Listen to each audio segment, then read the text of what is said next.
Welcome back to Field 2, and we are live from Tucson, Arizona, here at the Keno Sports Complex for the 2025 USAFL National Tournament. It's Division 1 men's semifinal for the right to go on and likely play the Austin Crows in the grand final on Coopers Field at 3 p.m. today. It's the Denver Bulldogs against the New York Magpies with a spot in the granny on the line. Patrick Machado joined alongside Troy Thompson for this matchup, and it's been Austin year in and year out. But first, these two teams will play for the right to play the Kings. Yeah, these two have been historically heavyweights over the years and fought for many titles. Early days of the USAFL, the Bulldogs won a whole lot of them in a row. New York Magpies have won a number of titles in their own right. So both of them will be keen to give it a crack again. It might be against Austin, but it might not. Upsets certainly can happen. If I were a betting man, I would say it would likely be the Austin Crows looking to put a little insurance on their record for the most titles in league history. The Denver Bulldogs with a chance to tie it up if they make it there, as we are underway in the men's Division I semifinal. New York pushing forward. The Denver Bulldogs. Josh Young with a long kick from outside 50, and it's spoiled through the big sticks for a minor score. So Denver Bulldogs first on the board. 15 seconds into this game, one behind, plays no score on the Watch AFL scoreboard. Crucial spoil there by Stratford. Big leap and punch. Now bring it in. New York looks up the far side channel over the head of its intended target. Tapped at by number 54, the Dogs. They all go to ground. Umpire will call for the ball and will ball it up just in front of the Bulldogs bench. Back up into the air, tap down. New York looking for a way to escape. Little handball and a soccer out. It will go out on the full off the tent of the New York bench, and it looks like Wills Brasil will go in to take that free kick. Denver playing in all of the grand finals in the last 3 years. Over the line, out of bounds. We'll throw it in again. Rucks nominate. Matthew Carlson there for the Bulldogs. Taps it down. Farniola picks up the crumb. Gets a kick away from the contest. Running onto it is Daniel Duffield with a kick down the pocket. Diving for it is David Thorne. It's spoiled by New York. And back out into the corridor. New York looks to move quickly here. Spills out to Farnola. Handballs it further into the center. Jay Bliston. Wrapped up in a tackle is Brasil. Little kick by number 35 in New York. Comfortably into the arms of Matt Moore. The Bulldogs at the center of the ground. Here's the kick inside 50 to a 2-on-1. Tapped down by New York. Running onto it is Stephen McAvilly. New York clears it away from their defending 50. Back out to the far side wing and over the line out of bounds. No, it's just kept in for a moment, and now it's forced over the line. 2 minutes into this game, still just the one behind for Denver. Off the restart. And it will be Denver working out of the middle. Bouncing ball enters inside 50. New York picks up the ball. Kick to the other end of the field. There it's intercepted by Denver. Cleanly by Justin Hammond. Denver with another foray forward. Kick to a one-on-one. Spoiled over the line by number 28. Another boundary throw. Far side half forward for the Denver Bulldogs.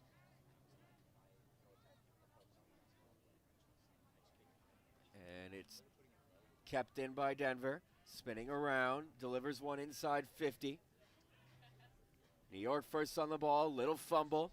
Now David Thorne charges in for Denver. Clearing kick by New York. Spots a one-on-one on the far side, over the heads of everybody.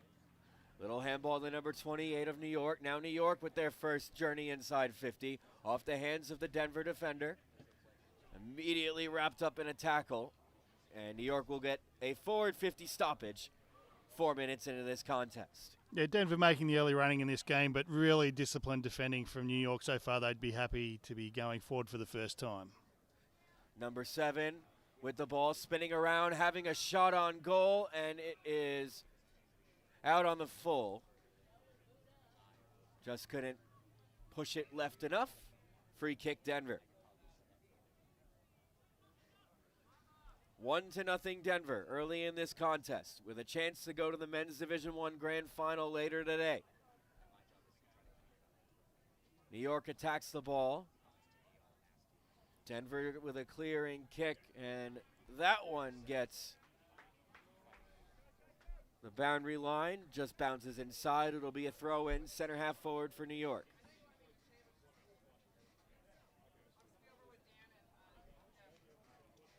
.50-50 out of the ruck. Ball in dispute on the ground. They all dive for it. It'll be a ball up in front of the Magpies bench.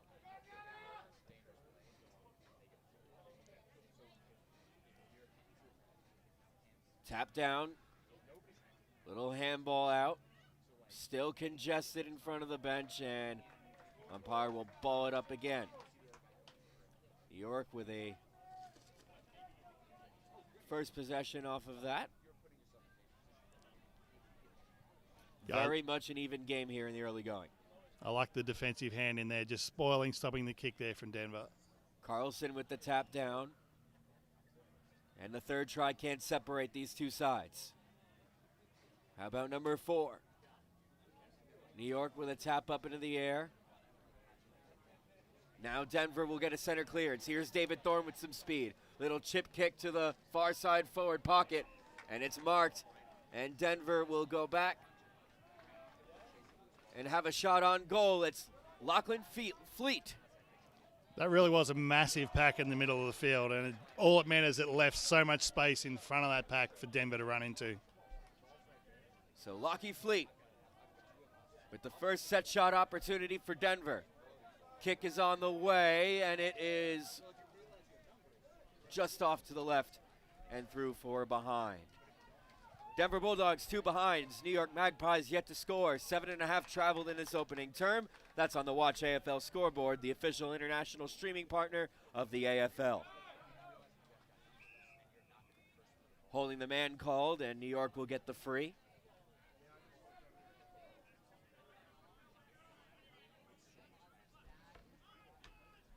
New York will look to play it up the middle of the ground. Chip kick will go back. Continuing up now on the near side wings, spoiled out by Bliston. Denver will also look corridor. New York with the tap on, finds David Thorne of the Bulldogs. Now they all go to ground, and it'll be a ball up. Near side half forward, Denver threatening again. Toss back into play. Winning the tap is Matthew Carlson, trying to spring Benjamin Collins. Pressure from 38 breaks up that space to move through. It'll be a ball up inside forward 50 for the Bulldogs.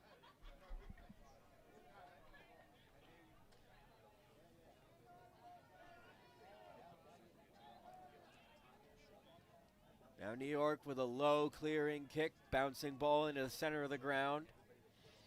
Chased at by Matthew Carlson. He's wrapped up by number 33. Got the handball away. Channing Hurley delivers inside 50. Top of the square. Crashing the pack off the hands of the New York player. Spills out the back.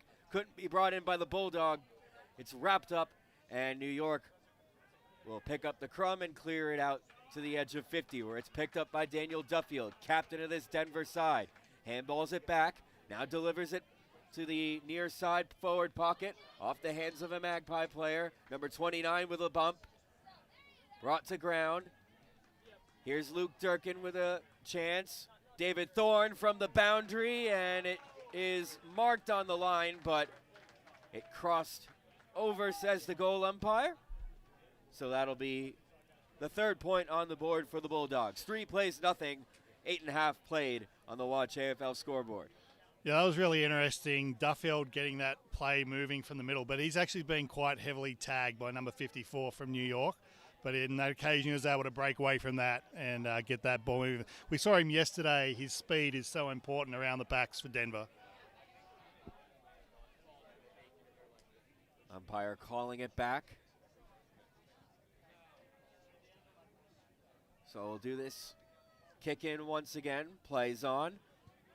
Looks up the near side wing and coughs it up to Benjamin Collins, who read that one all the way. Delivers one to a one-on-one. Charging in there, off hands. New York comes away with it.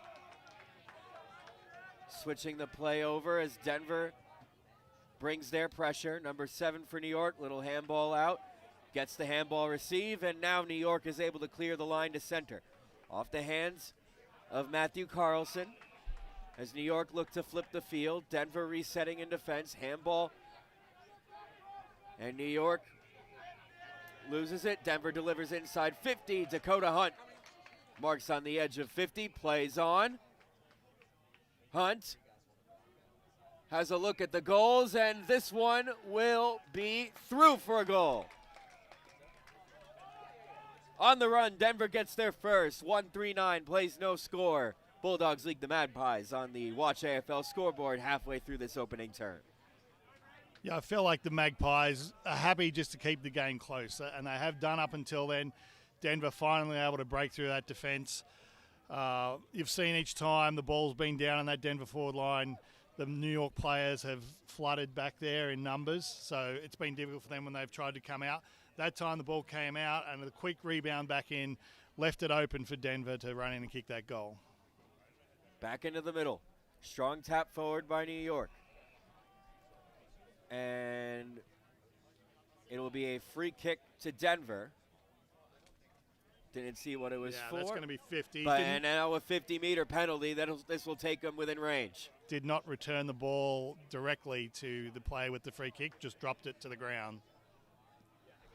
So after all that work New York put in, holding Denver to 9 points through 10 minutes of play,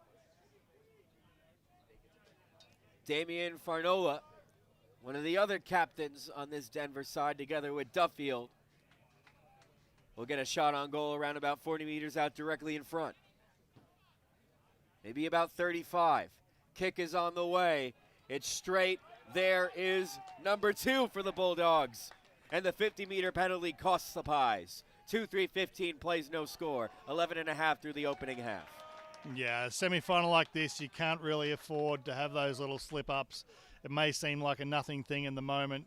He sort of just tossed the ball in the direction. You've got to make sure you return it to the play with the free kick.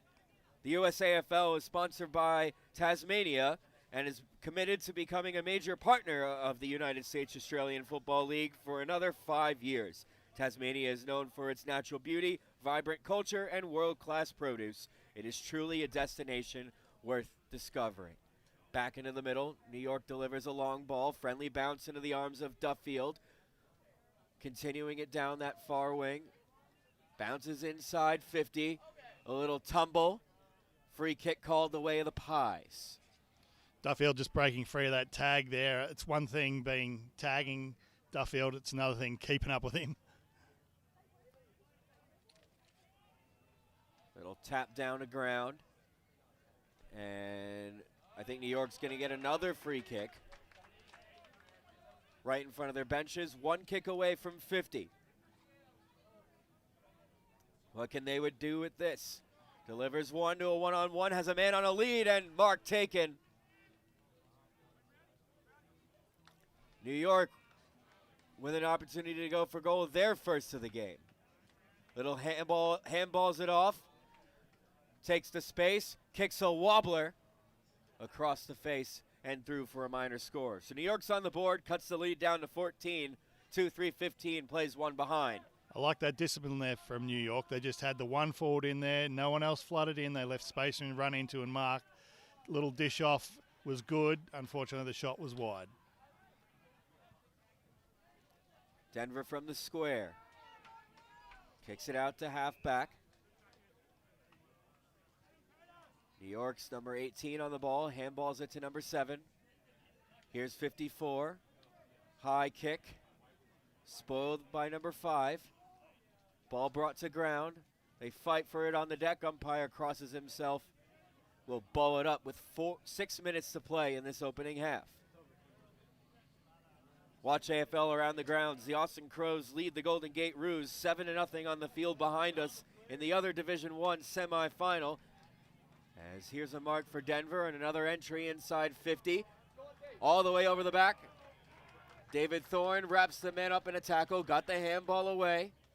New York with some time down this near side wing.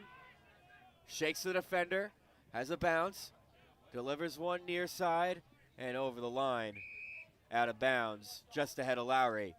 Boundary throw. Yeah, had a little bit more time there. Could have taken a look and probably spotted up his teammate there. Tried to just quickly get the kick where he thought his teammate was going to be and didn't come off. Flung back into play. Taps it over to David Thorne. He runs into the pocket. Gets the handball away to Dakota Hunt. Keeps it in.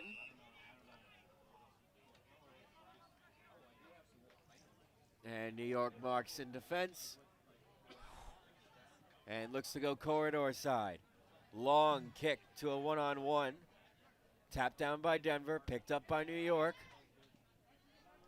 Handballs it further into half forward. Tapped down by Max Eckstein for the Dogs, and strong tackle. Ball up, pinned against the boundary line.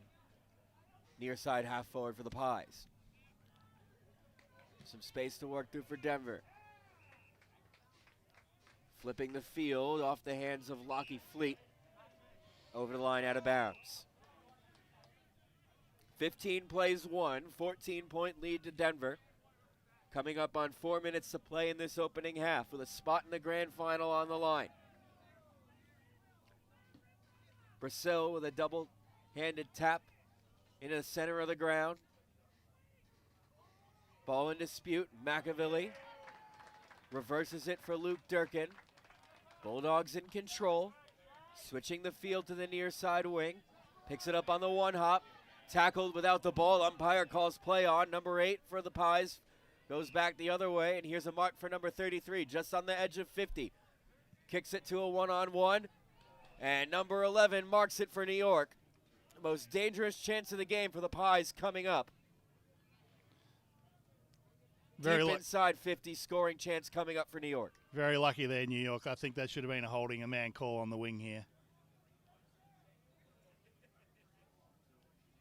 Instead,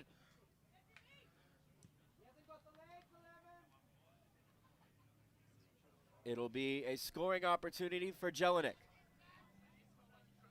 Walks in. And off the outside of the boot, tapped down by Denver. They go to work on the ground, and it'll be a forward 50 stoppage for New York.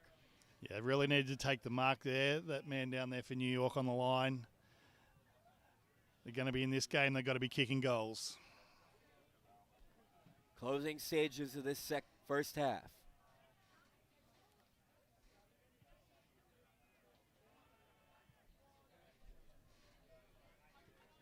I think we may have a blood rule. Yeah, small stoppage waiting for the player to get off.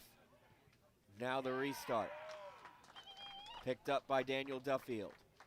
Denver clears it outside. Here's another chance for the Pies with a penetrating kick, top of the square, one-on-one. It's long and it hit the post.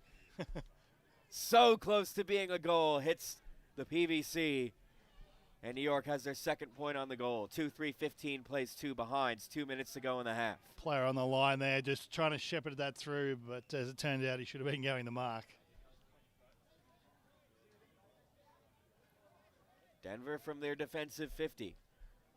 Looks up the far wings to the pack. And over the line, out of bounds. Throw in approaching a minute 30 remaining in this half. On the restart, picked up out the back by Rice Quinn. Free kick New York.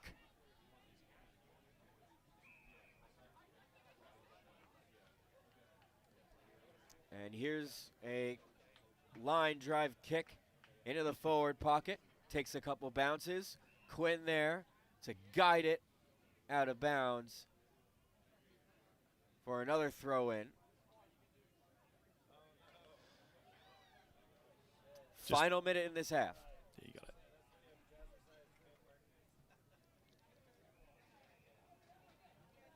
One last chance for New York to get a score before the half.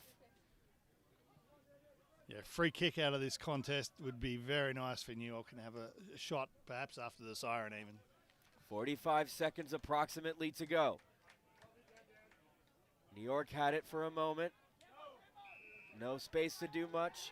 Denver clears the lines. Out to the center of the ground. Picked up by New York once again. Need a kick and need a mark. Final seconds of the half. Delivers to the edge of 50. Off hands. Brought to ground. Handball out to the line. Here is Josh Young for Denver. Plays one out to the center of the ground off the hands of Matthew Howell. Little dribbling kick. And that will do it for this first half. The Denver Bulldogs lead by 13 points after 20 minutes of play. 2-3-15 to 2 behinds. Yeah, good solid contest, both teams. I've really felt Denver had the running, particularly the first half of that quarter. They got the early goal on the board and then followed up with that fortunate 50-metre penalty that went their way. Bit of indiscipline from New York. New York really fought back into it there in that last 5 minutes, had some chances, didn't come off, but sets it up for a good second half. New York would be happy to keep it that close. Game very much in the balance. 13 points here. Watch AFL around the grounds on the field behind us. The Austin Crows are 5-4-34, 6-4-40 as we speak against the Golden Gate Roos, who have yet to score. So in all likelihood, it'll be Austin versus one of these two teams. We'll find out which one after this.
Back for the second half between the Dogs and the Pies here from the 2025 USAFL National Tournament here on Field 2 from the Keno Sports Complex in Tucson, Arizona.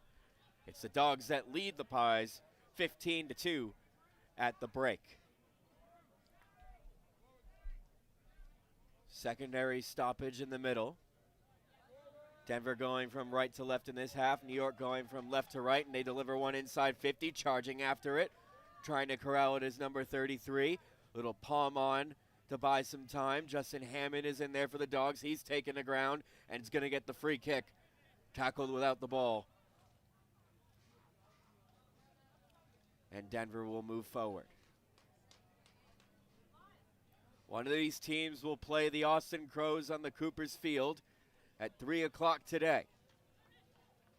Steve McAvilly handballs it into some space. Mac Eckstein looks to get the boundary line.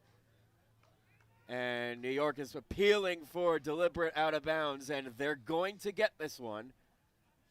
And handballing it off, number 24, squaring ball, spots the man at the top of the 50, and it's marked. And New York will get an early shot on goal here in the second half, looking to make it a 2-score game. And playing on, Mark just ahead of the center square. New York kicks the goal. There's the one they needed. 2-3-15 plays 1-2-8. Denver still in front. Watch AFL scoreboard. Perfect start to the second half for the Magpies. Exactly what they needed. Really smart switch kick across to the fat side there to Franklin. And he delivered that short pass in, and they got on with it. Got the goal done, back in the game.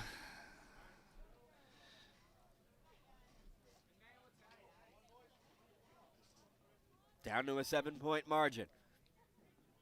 Back into the middle. Picked up by New York. High ball inside 50 off the hands of the Denver player. Handballs it back to number 24, who delivers another one. Spots a one-on-one off the hands of number 33. Brought to ground. And it'll be another free kick to New York. Shot will be from about 45 meters out with a chance to cut this lead down to 1 point. Handballs it off. Long kick, top of the square, off hands, and spills out to Denver. McAvilly will clear the line to the edge of 50, where it's marked by number 24 of New York. Chip kick, right into the arms on the second bite on the cherry. Mark New York. And set shot coming up for the Pies.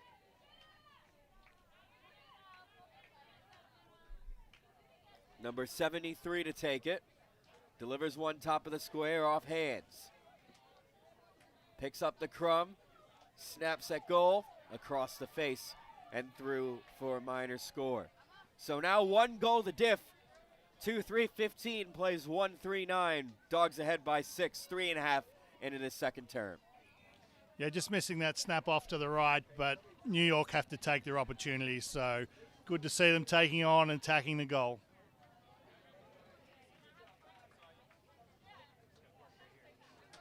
Denver from their own square. Wills Brissell on the lead, near side. Instead, they're going to go far side wing. Kick to a contest over the heads of everybody. Tapped down by Denver. And now they're out. Benjamin Collins with a kick inside 50. Looking near side forward, far side forward pocket. And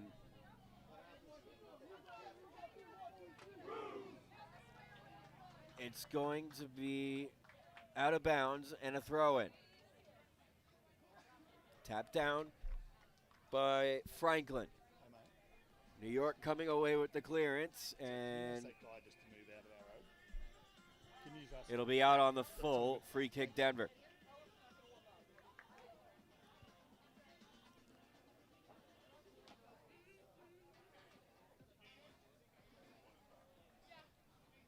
It's a team practicing off on the field to our... Yeah, all those balls from the Austin Crows women out there is a little bit confusing in the Yeah. background. Absolutely. And It's the one closest to us, Patrick. yep. It's easy when it's closer to you now, isn't it? Free kick to Carlson coming up for Denver. Handballs it off to Farnola. Low line drive kick. Takes a couple bounces. New York will run onto the ball. Pressured by Denver. Pushed towards the boundary line. And earning the stoppage is McAvilly.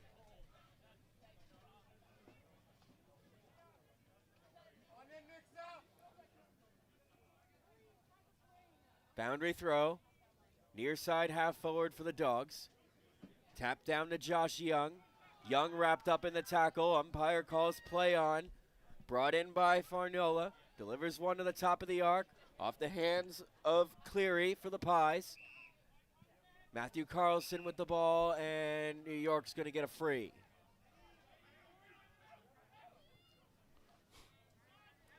Kick into the center of the ground. Number 1 is there for New York. Kick inside 50, and it's brought in by Daniel Duffield. Looks near side pocket, spots his man on the lead. And Lucky Fleet will mark on a sharp angle very close from goal. Yeah, once again, Duffield's being tagged this quarter and just managed to slip away there and get that kick in. So Fleet, sharp angle, goes the drop punt, kicks it well, and pushes it too far to the right, and it's tapped over. Actually, it'll be out on the full. May have hit the post on the way out. No score. Still a 1-goal lead for the Denver Bulldogs. 6.5 into the second half. Almost a costly turnover from New York there. Ball brought to ground. Near side half forward. Ball up.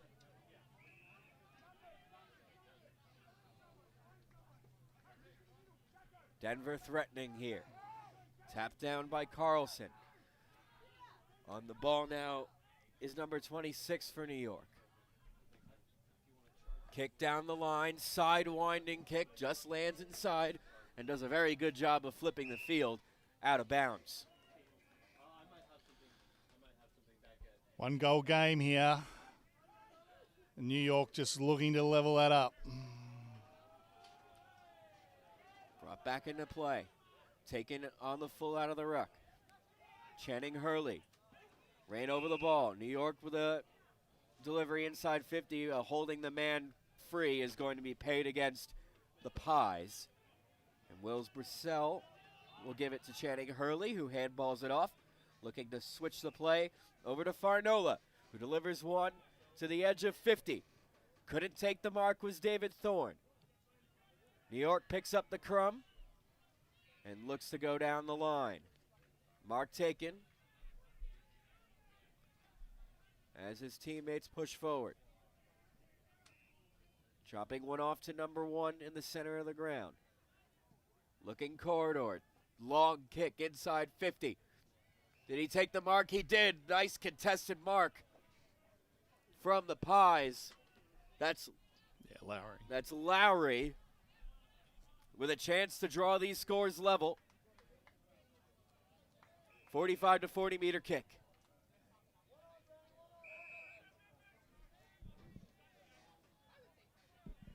Lowry strides in.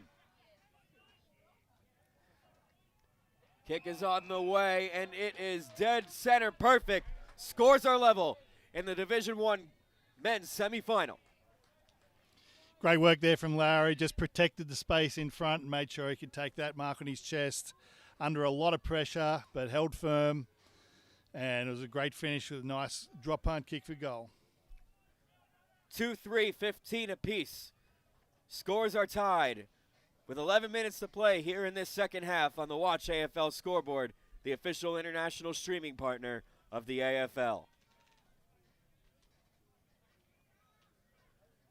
Back into the middle. 11 minutes to play with a spot in the grand final against the Austin Crows on the line. Ball in dispute on the ground. Here's a handball to Josh Young. Young with a little chip kick inside 50. Matthew Howell's in on the ball. Umpire spots a free on the other field, not this one we play on. Now it's a holding the ball free kick. New York earns it. Yeah, important possession at halfback for New York. Number 1 with the tackle in defense. Looks far side, near side wing, excuse me. Any score here by either side to take the lead could be a winner because you know it's going to be tight right to the end. Stratford's kick turns it over to Denver. Back the other way. Ball on the ground. Picked up by Stratford once again. Delivers it to the edge of 50. Off hands. Spills out to number 29 who picks up the crumb. Delivers one to the far side pocket. Off hands once again with some space. High footy. Top of the square. 2-on-2. Off hands. Brought to ground. They all dive after the ball, and the umpire will ball it up just on the edge of the goal square. New York threatening to score with 9 minutes remaining in this second half. Brought down to ground by Denver. Deep in defense. It will be a push in the back directly in front of goal, and New York with a shot directly in front to take the lead for the first time this game.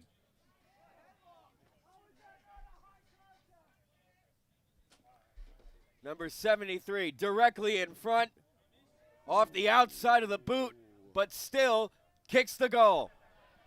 That was just, from this angle, it was a very near thing. Wobbled off to the left, but distance made that not a problem, and New York have hit the front. The Pies lead the Bulldogs by 1 goal. 3-3-21 plays 2-3-15 on the Watch AFL scoreboard.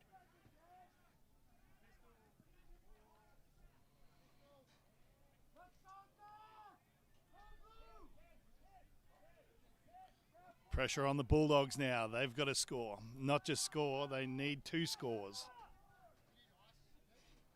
New York can smell it. 8 minutes to go, with a chance to end Denver's run of grand final appearances and take on the Austin Crows later today. Ball on the edge of 50 for New York. Kicked out by Denver, and there's going to be a free kick. It's going to get brought back. Yeah, no advantage paid there. Might not have hurt Denver if it had been paid advantage, but now they have the ball in possession. So Denver on the edge of their defensive 50. Looks up the far wing. Ball out the back. Daniel Duffield turns on the Jets. New York picks it up. Line drive kick. Far side forward pocket. And didn't look like a mark, but a free was paid. So New York with another chance. Yeah, big chance deep out on the boundary. He's just going to go through his routine, try and make sure he kicks this. This would hurt. Kick is on the way. It has the distance. Is it over the line? Was it touched before it got through? No, it wasn't. New York open up a 2-goal lead. 4-3-27 plays 2-3-15. Well, they played this well, the New York Magpies. As I said, they're happy just to keep the game close until their opportunities came. First, it came through a free kick, and then through a good mark out there on the boundary. Pushing hard now, the Magpies. I said before that Denver needed 2 scores to win. Now they need 3.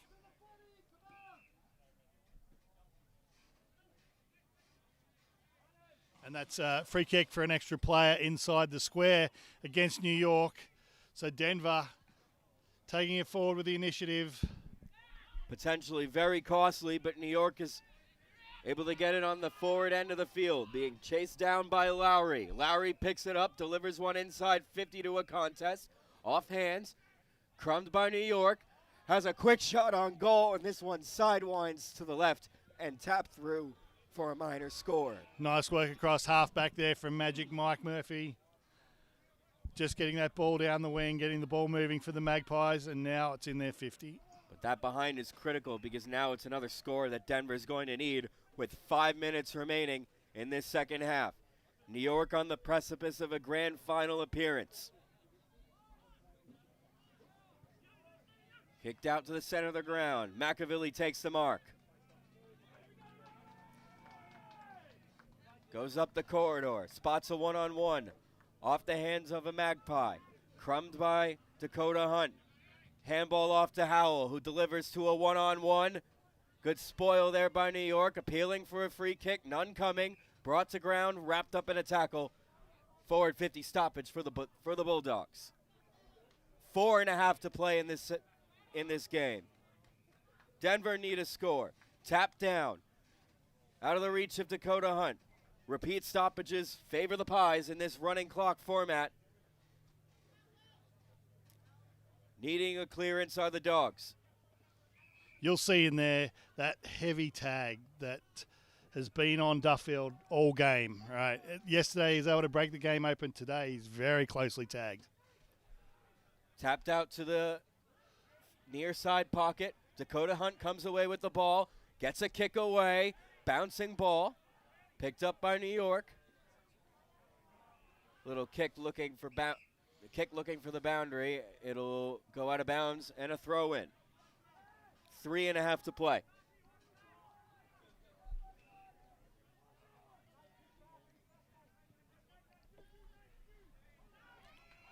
Flung back into play. Picked up by Denver. Ball spills out the back. Dangerous tackle. Denver's going to get a free kick here. Matthew Carlson handballs it off to Duffield. Duffield delivers to the top of the square. Intercept mark taken by New York. Sends it down the far wing. Picked up by Farnola. Farnola spins around, delivers one top of the square. Out the other side, over the line for a boundary throw deep inside the attacking 50 for the Dogs. Denver, they need to convert it into points here. Denver really needed that to come off. As it is, it's just eating up time. 3-kick ball game. 2.5 minutes to go. Here's the throw in. Denver with possession off of it. Can't get a kick away. Fighting for it on the ground. You know New York is going to want to get these repeat stoppages. And they break free, but not before the umpire calls for it. Ball up. Brought to Denver with a little kick. Off balance. Being tackled as they made it. Ping at goal. And out of bounds on the full. Out of bounds on the full with 2 minutes to go. New York are almost home here.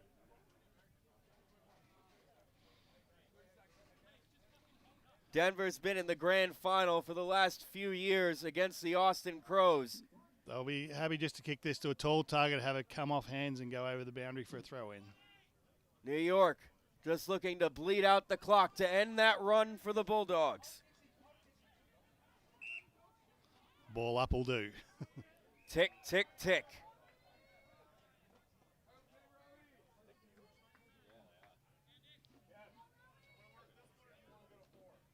Toss back into play.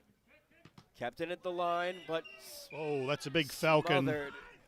That's a big falcon. Caught it right in the nose. But does the job. And that's not going to help the clock situation for Denver. Already Not it's at eaten all. up at least 10 seconds.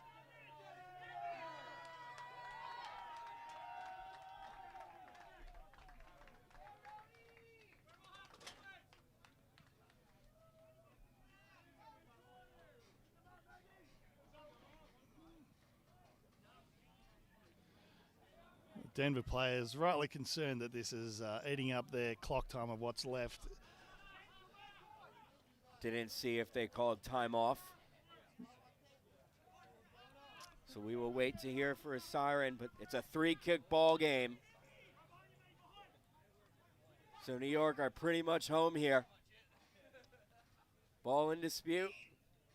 Stoppage 1. 4-4-28 plays 2-3-15. Have to get a kick forward, but New York win possession out of the stoppage. To ground, Channing Hurley just heaves one forward into the corridor to a contest, tap down. There's the siren, and New York are going to the grand final to play the Austin Crows later today, defeating the Denver Bulldogs. 4-4-28, 2-3-15 the final. Denver, you can see the faces of the players. They're shattered. This is a game that they would have been reasonably confident they could win, but New York just put up a fantastic effort right through the game. As I said, kept it really tight in that first half, kept the score close enough that they were in touch, and took those opportunities when they had it to go forward and kick those goals in the second half. Congratulations to New York. Commiserations to Denver. And we are set up for a 3 p.m. battle on Cooper's Field between the Crows and the Pies for the Division I premiers. Coming up next on this field will be the Women's Division I semifinals between the Denver Bulldogs and the Austin Crows. They will play the winner of the Minnesota Freeze and the Golden Gate Iron Maidens, which will be going on the field behind us. And that comes up in about 10 minutes' time. Congratulations to New York. 28-15 the final. We'll be back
Welcome back to Field 2 for the 2025 United States Australian Football League National Tournament from the Keno Sports Complex in Tucson, Arizona. It's the Division I Women's Semifinal between the Denver Bulldogs and the Austin Crows in the 20th anniversary of the women's competition here at Nationals. The winner will go on to play the final game on Coopers Field at 4:30 with the Division I championship on the line. Patrick Machado alongside Troy Thompson. We should be set for an incredible matchup between these two mainstays of the women's Division I programs. Yeah, Austin, the real rising star in women's footy over the past few years. So really looking forward to seeing how they go against the much longer established Denver Bulldogs.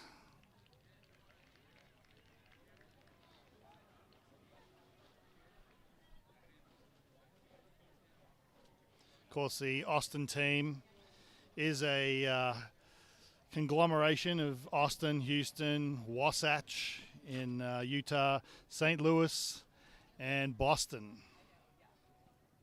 And Denver being assisted by players from Sacramento.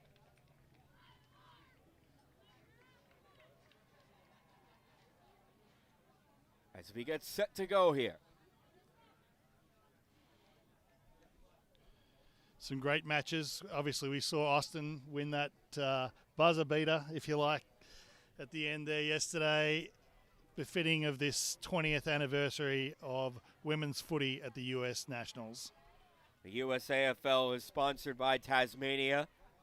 And the island state has just committed to being a major partner of the USAFL for another 5 years. And if you're on the grounds here this weekend, it's a great opportunity to learn more about Tasmania, a place of innovation, heritage, and natural beauty.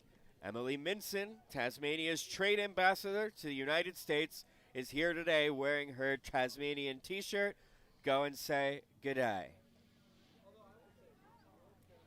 So just about set to go here on Field 2 in the Women's Division I semifinals, with a spot in the grand final on the line. The Denver Bulldogs against the Austin Crows.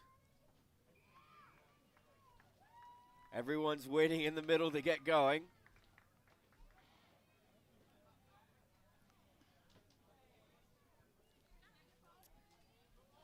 Really keeping us on the edge of our seats here. Players are ready to go.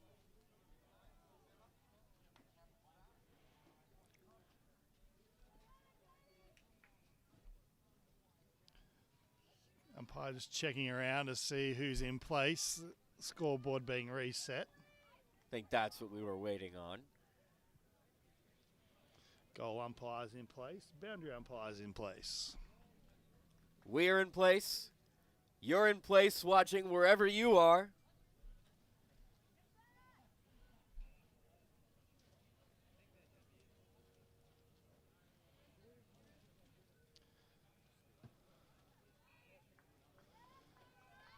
The umpires just questioning what the water runner is doing down there and where they're standing. One of those occasions where it would be really nice to have access to those mics, right? Yeah.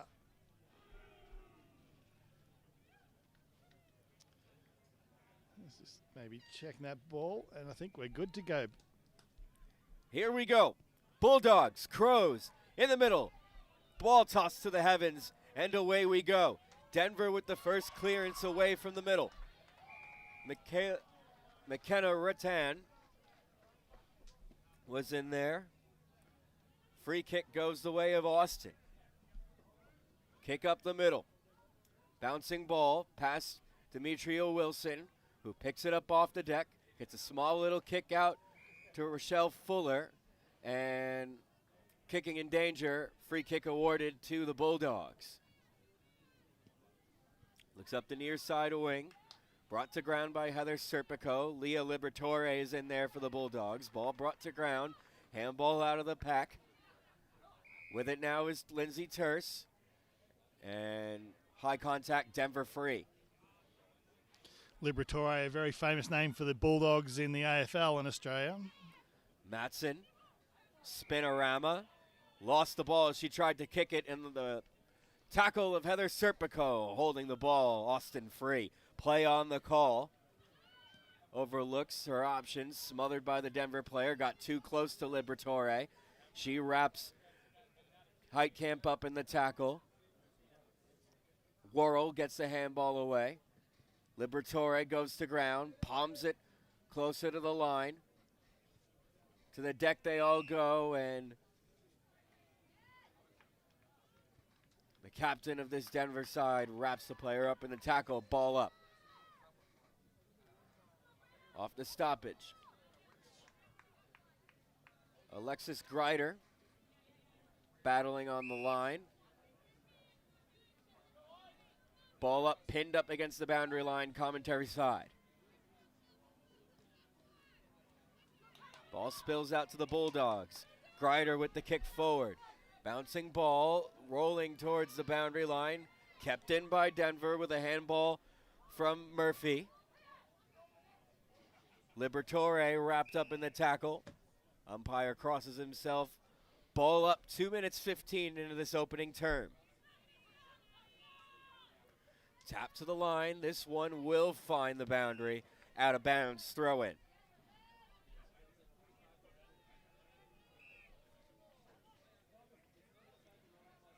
Toss back into play. Denver won the tap, spills out to Fluck. On it is Alexis Greider, but there is a free that gets spotted. It's going to be brought back on a Denver free kick. I think it was for a throw there. Liking the ruck work of Horn for Denver, playing in her 4th nationals here. Getting first hands to the ball, even though a little bit outsized in the ruck there at the moment. So Liberatore will go back and take this free kick off the throw. Delivers one to the edge of 50. Off the shins of the Bulldogs. Leonard delivers one back inside 50. Bouncing ball. One-on-one contest. Going to ground now is Austin. Diving on top of the ball, and it'll be a ball up near side forward pocket for the Denver Bulldogs, who are attacking early. Toss back into play. Brought to ground. Handball to the center. Looking to get space to shoot. Throw again called there. So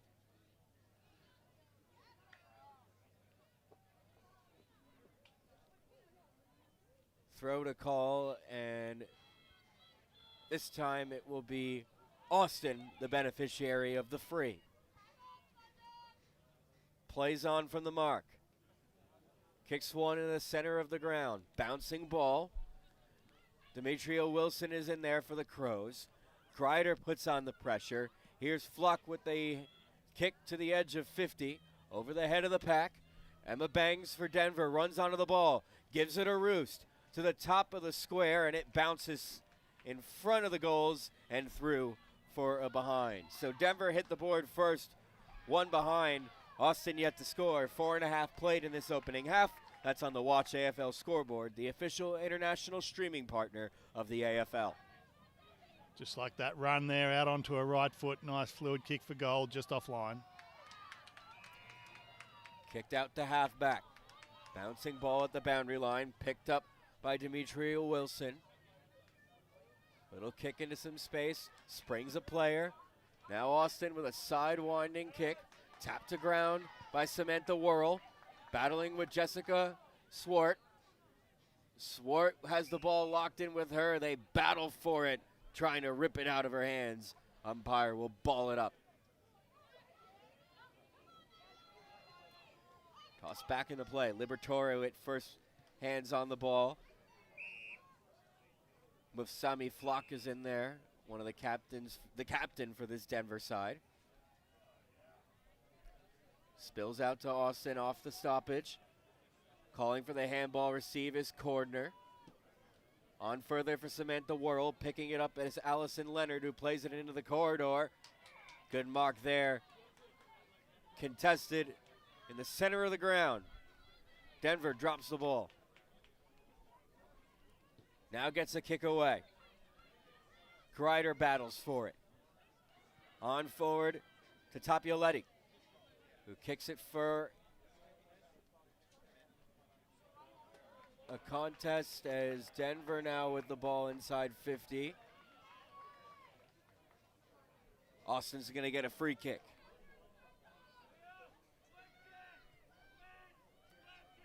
Looking for Terse. Off hands.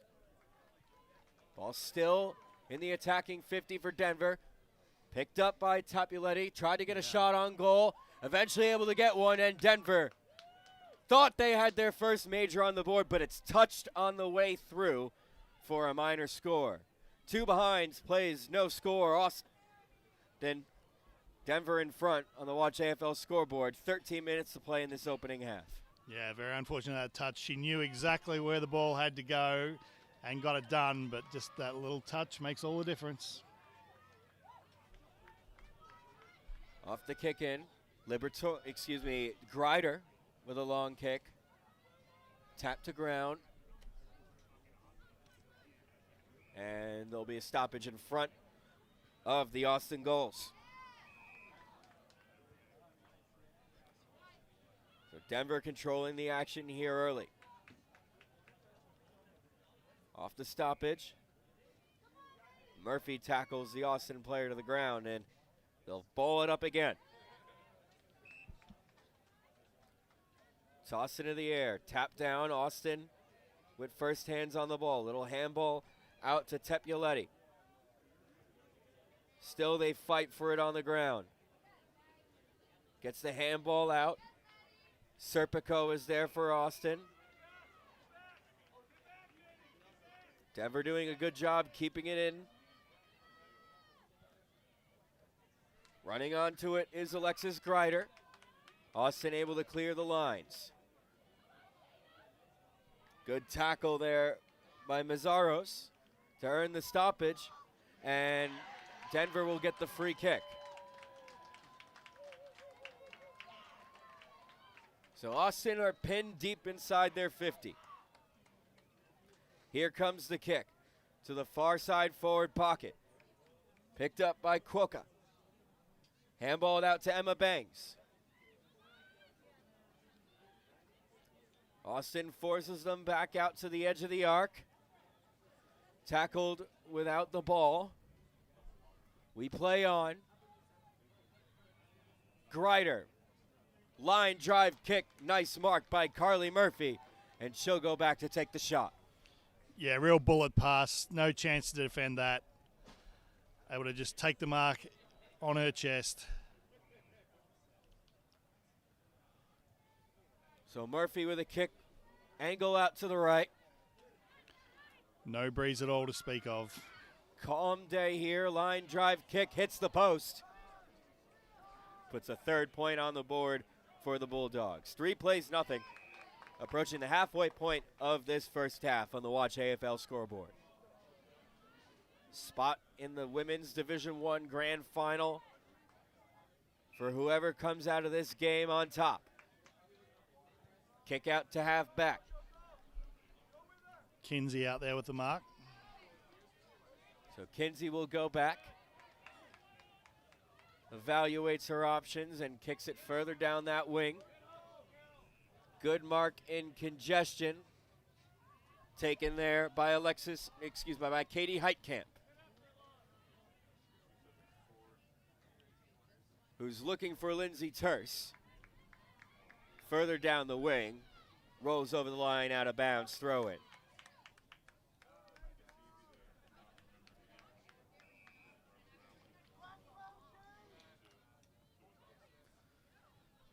Toss back into play. Over the back of the pack, Kylie Horn for the Denver Bulldogs with the ball, and it's going to be a free kick the way of Austin. They want to take the advantage, but the umpire wants it to be restarted from the mark, and Austin will have to go back.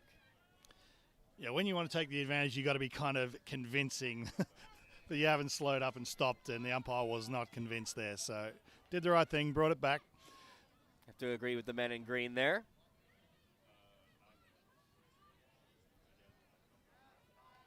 Kicked further down the wing. Denver plays it into the half-forward area. Finds the boundary line out of bounds. Pretty much all of the play has been in the Denver Bulldogs half of the field thus far.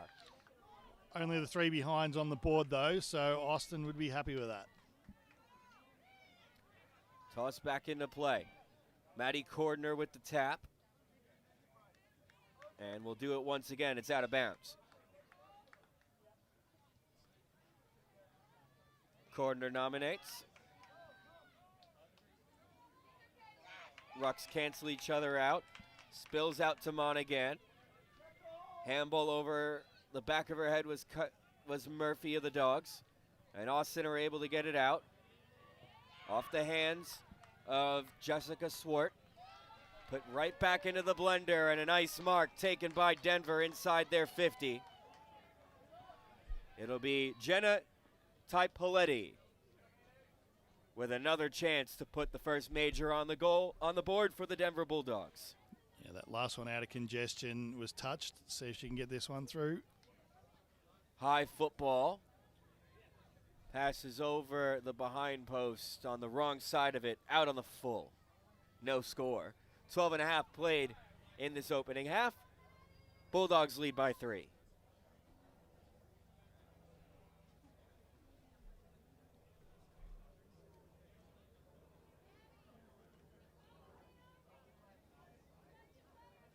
To wait for the football to return its way to this field. You get a little delay.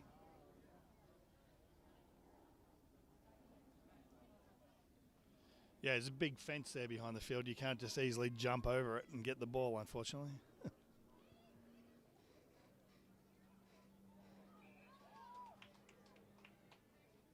So here we go.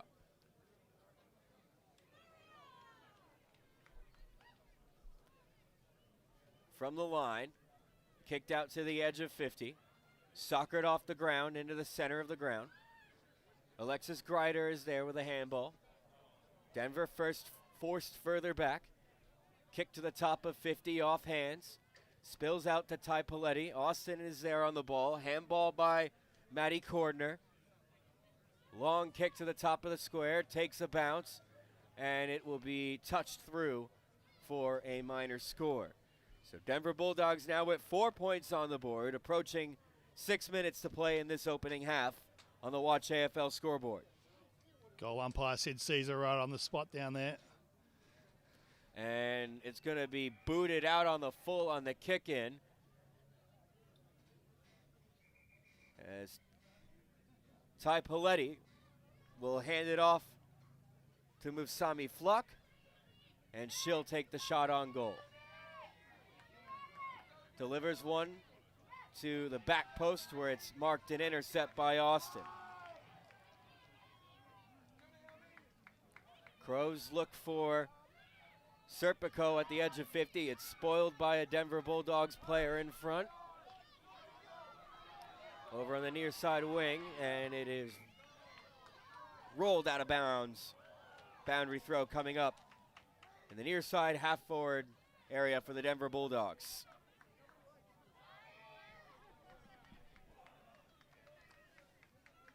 Toss back into play. There is Alexis Greider. Handballs out to Allison Leonard. Delivers inside 50 over everyone's head. Picked up now by number 22 for Denver as Austin is finally able to flip the field. Long kick into the corridor. Picked up now by Barbara Williamson.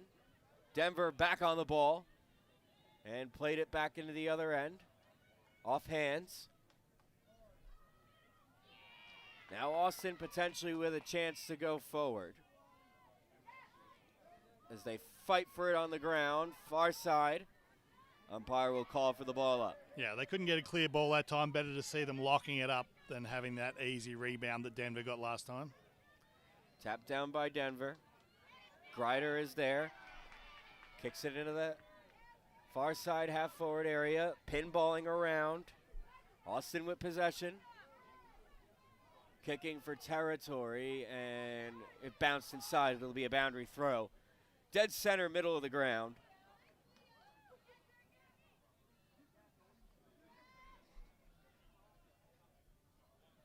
4 minutes to go in this opening half.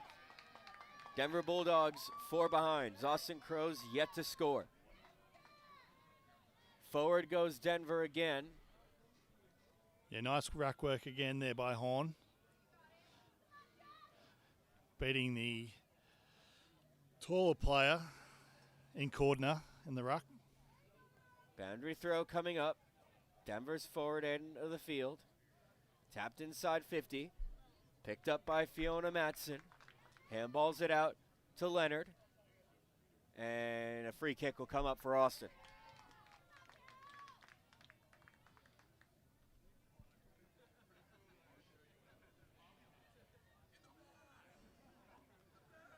Up the far side wing. Reaching over the pack to tap it down is the Denver player. Over to Allison Leonard. Leonard kicks it inside 50. Masher is shepherded off the ball. Austin with possession. Taken down. Gone. Denver free kick inside 50. Yeah, good work by Allison Leonard there. A couple of times we've seen her get the ball. She really does like to direct that ball, center it up, look for a target up forward. And if it doesn't hit them, they're in that hot spot there. Free kick comes off like that, and they get a shot at goal. So can Denver put a goal up on the board? Kick is on the way. And it is through for a major. First goal to the Denver Bulldogs. 1-4-10. The Bulldogs plays no score for the Austin Crows. 2 minutes left in the opening half on the Watch AFL scoreboard. Yeah, made really good contact on that kick. I think that's the best shot she's had today, and the results are pretty clear.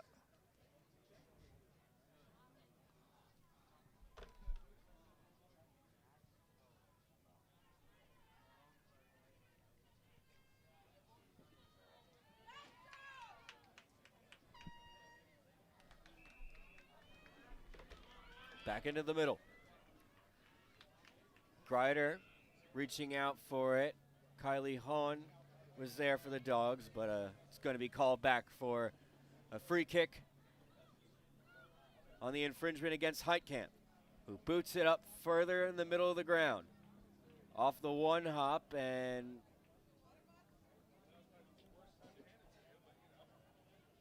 it looks like a hamstring issue for Barbara Williamson. I think there's going to be a downfield free called.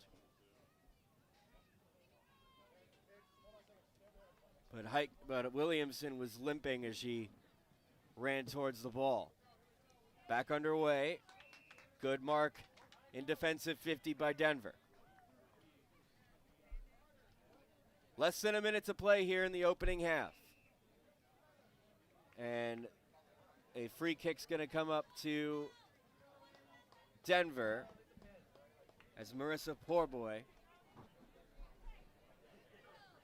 was taken high, I believe. Nice mark in the center of the ground by Denver. Potentially time for one last chance. Delivers to the top of 50. Off the hands of Muthsami Flock. Pack forms at the edge of the arc. Kick off the ground. 2-on-1 in the center of the ground. And that will do it for this opening half of play. So Austin held to no points in the opening half. Denver with the ball on their attacking side of the field for almost the majority, for pretty much a good majority, almost the entirety of that first half. They come away with it with 10 points. They're 1-4-10. Yeah, Denver, most of the time first to the ball, and that's the big reason that they're leading. They probably should be leading by more. Conversion, 1-4-10, not so good.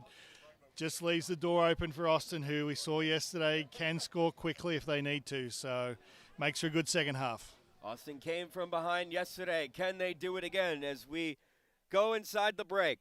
20 minutes left to play. We'll see it on the other side of this break.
to field number 2 at the 2025 USAFL National Tournament from Tucson, Arizona, as we get set for the second half of play in this women's Division I semifinal between the Austin Crows and the Denver Bulldogs. It's Denver in front, 1-4-10 to no score.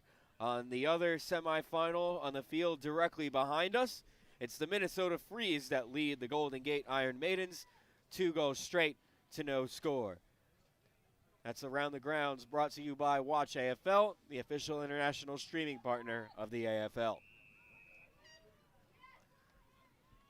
So second half underway here. Punch forward by Austin, spills out to Denver. Tapioletti got it to Bangs, handball forward. Grider is chasing after it as it rolls towards the far side. Worrell is in there for Austin. And it will be a free kick to Austin. Here is Worrell up the wing. Nice strong grab there, taken by Maddie Cordner.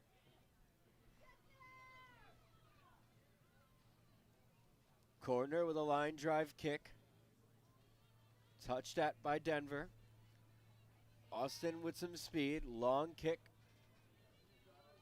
Flips the field. Denver with first possession.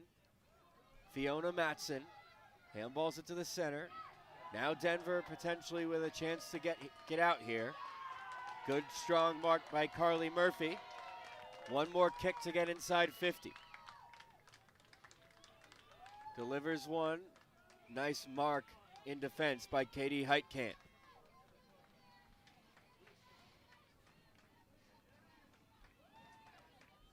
Heitkamp keeps it moving by hand. Marissa Kinsey now with the ball. Up the ground, finds Cordner. Cordner up the far side wing. Read all the way by the Denver defender, taking the mark and intercept.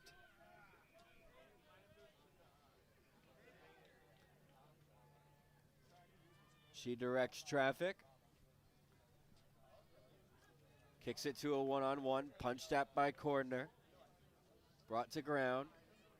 Soccered off the ground. Cordner is in the battle. Handball to the wing, and it's kicked by Priscilla Parker. Kept in by Denver. Liberatore with a soccer off the ground. Denver picks it up, delivers one inside 50. Touch the ground, umpire calls play on, spills out to Bangs. Bangs has a shot on goal, and it drifts off to the right and through for a behind. 1-5-11, plays no score. Bulldogs ahead of the Crows on the Watch AFL scoreboard. So 11-point lead, still leaves 2 kicks could win the game, so leaves the door open for Austin. They've really started to get the players they need to get going, working now. So Kinsey running off halfback. And that mosquito fleet of Terse, Serpico, Monahan, Worrell, they're all getting into it. They got to get the ball up the other end. There's a kick from Emma Bangs directly in front of goal, and it is rolled over to the near side pocket and through over the line for a boundary throw.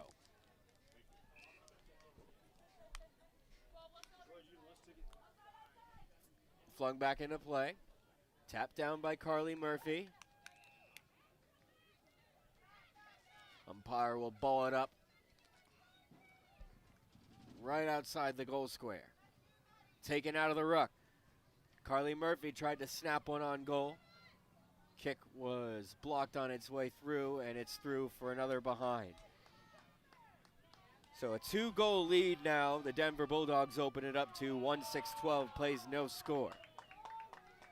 Off the kick in, looking near side. Maddie Cordner in halfback. Sees it over the line for a boundary throw, and Denver have Austin pinned yet again. Yeah, Cordner obviously super important as well. Need her winning these taps and taking those marks. Murphy with the tap just slightly over her head. Quokka is in there for the Dogs. And it's locked up, another ball up directly in front of goal. 4.5 played in this second half. Still plenty of time for Austin to mount a comeback.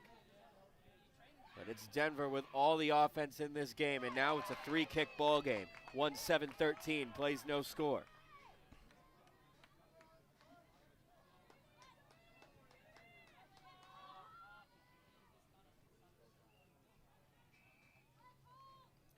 Gonna try the far side this time, off the hands of Musami Flock. And it's kicked out on the full, and Denver's gonna get a free right where the boundary line meets the arc. Kicked into the pocket, off hands. Handballs it out, coughed it up to Austin.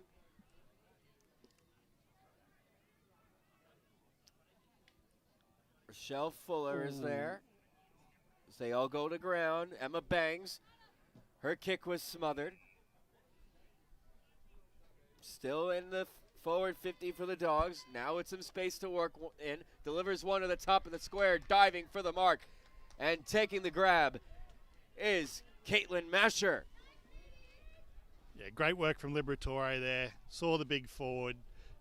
Deliberately hit a good strong pass towards her and allowed her to mark in front of the defenders. So Masher kicks it directly over the goal umpire's head, and that's goal number 2 for the Denver Bulldogs. So they get the conversion to match the pressure that they've had in their attacking 50. It's 2-7-19. The Austin Crows have yet to score. 6.5 traveled in this second half of play on the Watch AFL scoreboard.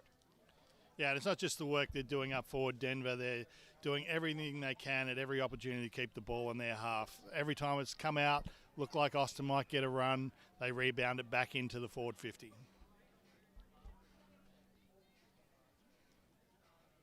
Back into the middle.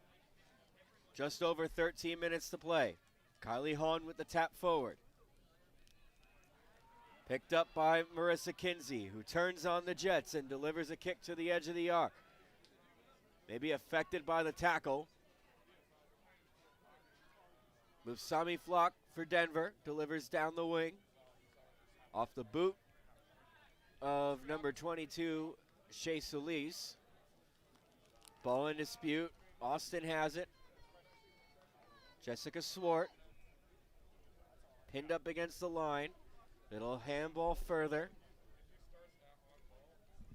Palmed at by Allison Monaghan. Monaghan's in there together with Katie Heitkamp. Inside 50 for the Austin Crows now. Quickly snuffed out by the Denver Bulldogs as they have it in some space. And will kick it up the center of the ground. Couldn't pick it up was Maddie Cordner. Spills out the back. Here's Marissa Kinsey. Delivering it down the far wing. Palms it forward, and it will be a push and a Denver free.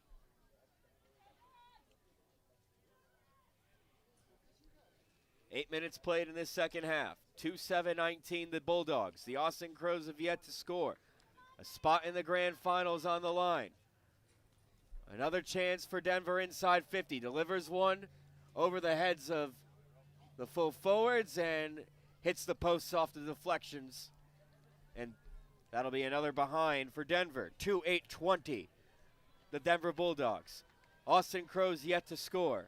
8.5 played in this second half.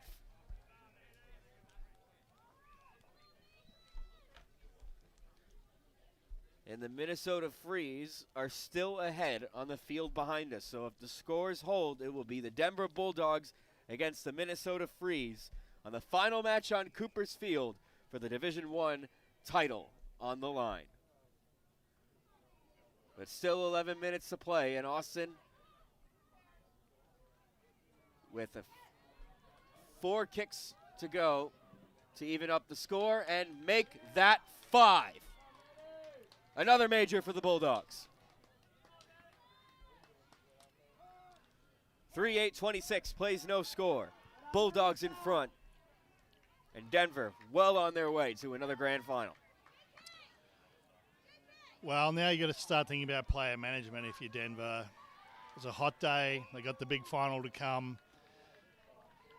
Get a few of those fringe midfielders in and give them a run in the midfield. Get those players who've maybe had more bench time than some of the others onto the field and get some game time into them. They should not lose it from here. Back into the middle. Liberatore brings it to ground.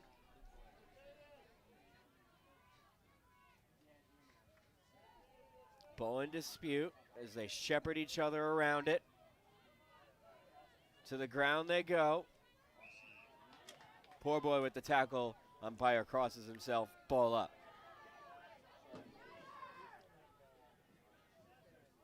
Tap down by Cordner. Handballs it off to Demetria Wilson. Austin has it. Ball still in dispute on the ground. Gets a handball away to Poor Boy. Bicycle kick to a one-on-one. Picked up by Marissa Kinsey. Taking the game on.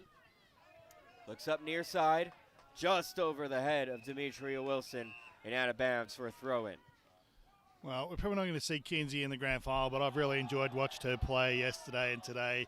Will take the game on, loves a run, not scared to have a bounce as well. Demetria Wilson. Austin comes away with it, and it is kicked out on the full by Katie Heitkamp.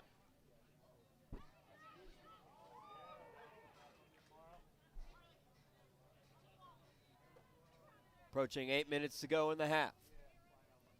26 plays nothing. Denver ahead of the Crows. From the boundary. Mark couldn't be taken by Greider. Austin delivers one into the center of the ground. Mark was dropped by Musami Flock.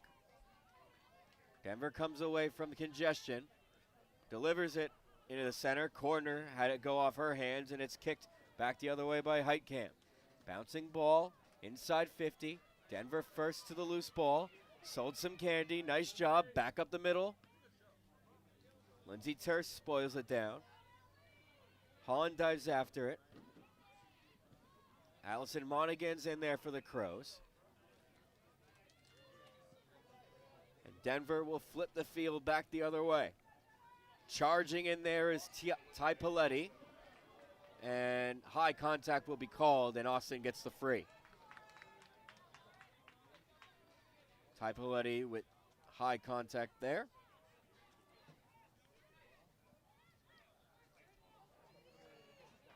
Here's Katie Heitkamp. Kick up the middle of the ground. Bouncing ball. Demetria Wilson is there for the Crows. Reverse kick, and it's kept in at the line by Lindsey Terse. Off the boot of Nolenberger. Greider goes to ground, and it's kicked out of danger by Poor Boy. And it's over the line for a boundary throw. Denver Bulldogs attacking end of the field with 7 minutes to play in the game.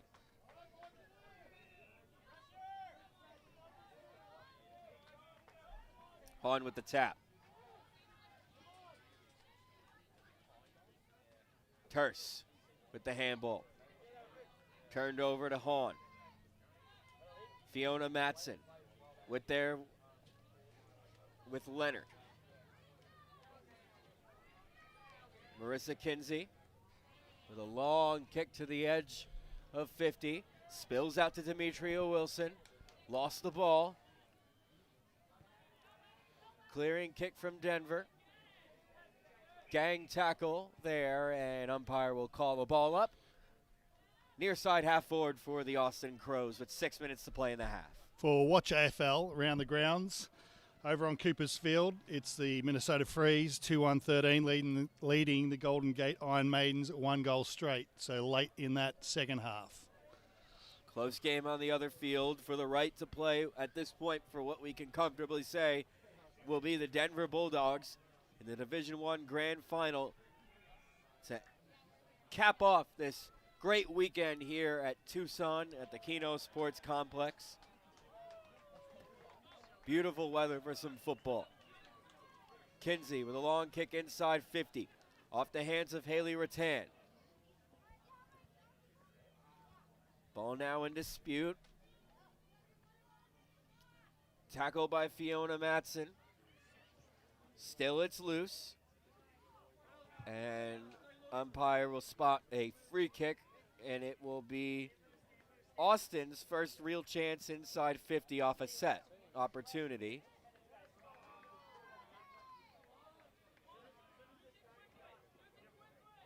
What can they do here? Looks into the pocket. Off hands. Handball by Jesse Gray of Denver in defense. Centering ball off the hands of Rattan. And another free kick coming up for Austin. This time it's directly in front of goal, within comfortable shooting range for Beth Nolenberger, who will have the shot around about 30 meters out directly in front. Although she's standing a little bit offline with the goals. Yeah, I think it's looking to kick around the body a little. No.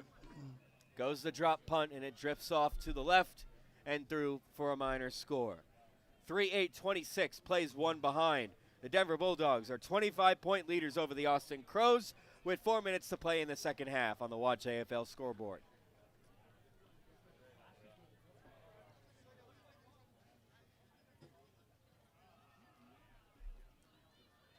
Back underway from the square. Off the hands of Alexis Greider. They battle for it on the ground.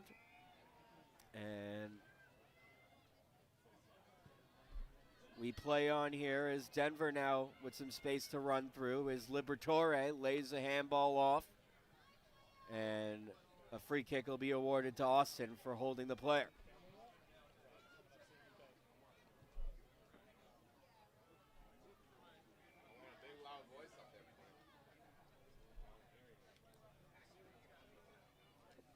Austin now inside 50.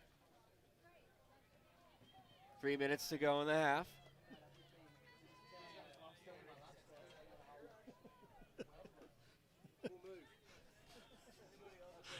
That's on you.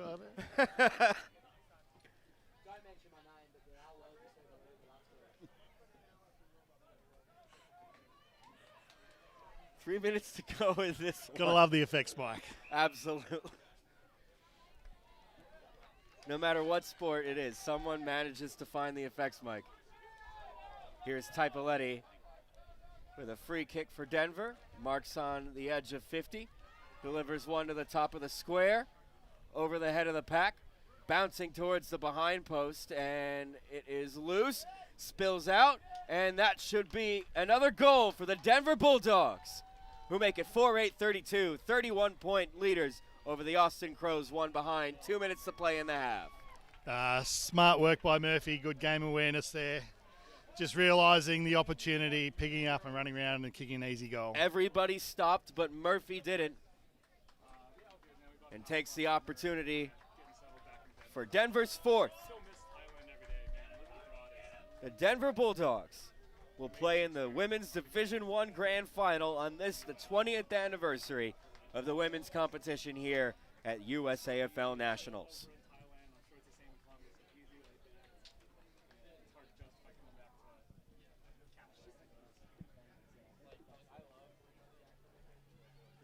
Greider out of the ruck. Austin with the ball. Denver continuing to move on forward. Liberatore kicks it to a one-on-one. Off hands, brought to ground. Handball to Carly Murphy, who has a shot from 40 out, takes a bounce, and it's through for a goal. Murphy with the Denver's fifth, and the Bulldogs are running away with it. 5-8-38, plays one behind. Denver ahead by 37 on the Watch AFL scoreboard, the official international streaming partner of the AFL. And around the grounds for Watch AFL on Coopers Field, Minnesota Freeze have defeated the Golden Gate Iron Maidens in that semi-final. So the Minnesota Freeze against the Denver Bulldogs awaits us on the Coopers Field at 4:30 today. And well done to this Denver side, who took it to the Austin Crows right from the opening toss.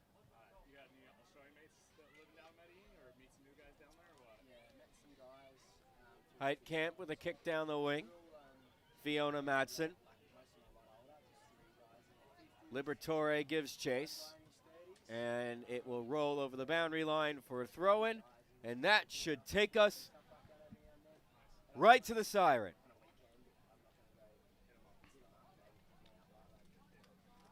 Toss back into play one more time.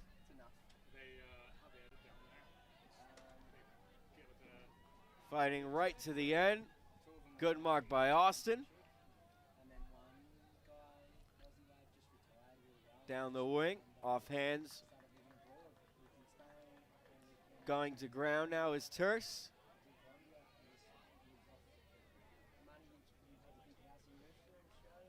Denver will get the free kick for holding the ball. And there's the siren. The Denver Bulldogs play their way into a grand final. 37-point winners over the Austin Crows. Final score, 5-8, 38-1 behind. Yeah, it's going to be an interesting grand final. Denver have had a relatively easy time in this match, so that's what you'd want going into the grand final as opposed to the other semi-final where it was pretty close, hard match. So they've got some goals on the board. They can certainly use a bit of straightening up after kicking 5-8, but they'll be happy to get into that grand final with a pretty easy win. On the other hand, the Austin Crows and their combine, they've really shown what they can do in the earlier matches in this competition. They'll have built up that experience and they'll come back bigger and stronger next year. And the players from those respective teams that have come into this combine hopefully continue to build their programs into standalone teams in the future. But great contest here today and great to watch both teams. That will do it for us for this Women's Division I semifinal.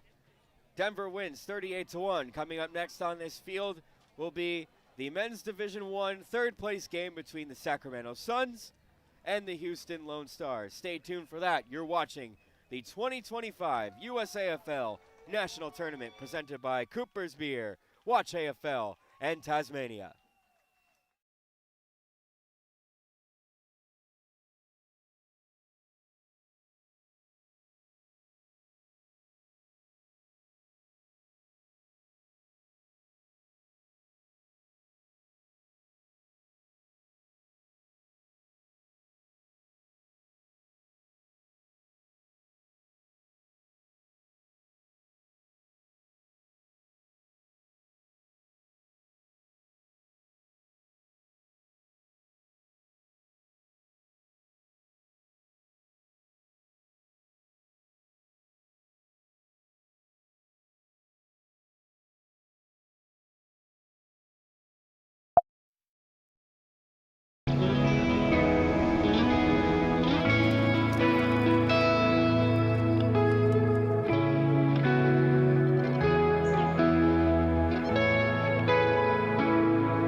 Welcome back here to the Keno Sports Complex South in beautiful Tucson, Arizona. It's heating up here as we have this consolation final, Sac Suns versus Houston Lone Stars. And I'm joined here by Patrick Machado.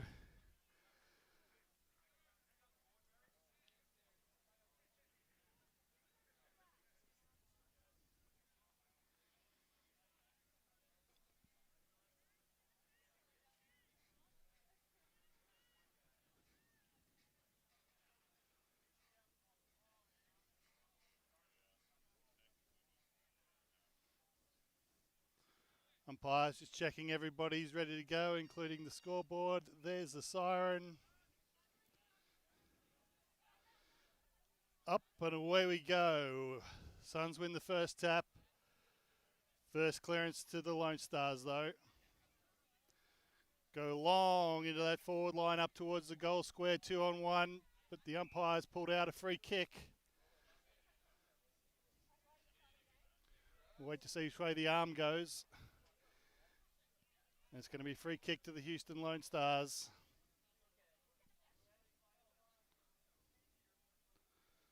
Brandon Dunn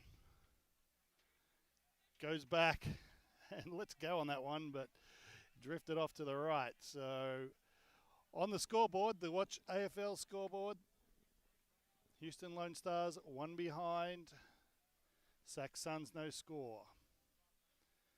Quite warm here, and you'll see the Suns full back with the head covering there.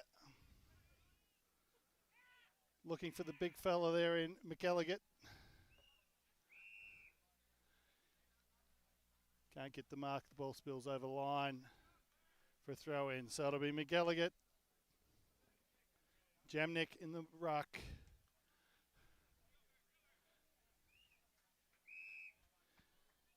Jamnik winning the tap down forward. Midfielders could not beat it to the line though. So they'll go again. Haven't seen the Sacramento Suns on this field yet. Excited to see them play. Houston Lone Stars in their first year in Division I, playing for third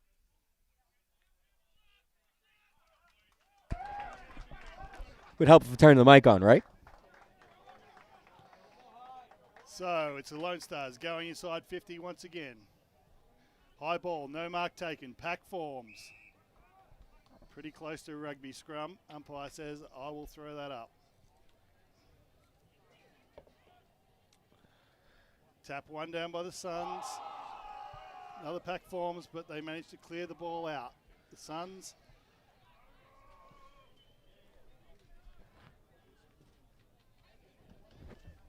down through the center of the field. Going to be cleaned up by Houston. They'll look to set something up here again.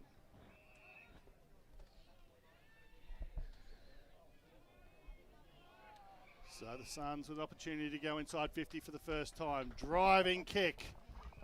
And that was spoiled, but the umpire says over the shoulder.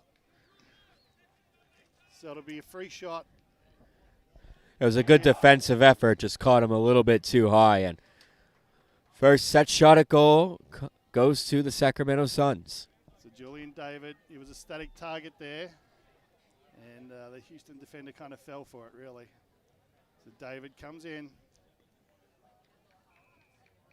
A little bit like at the other end, just off the side of the boot, drifting right for a behind. So it's one behind all.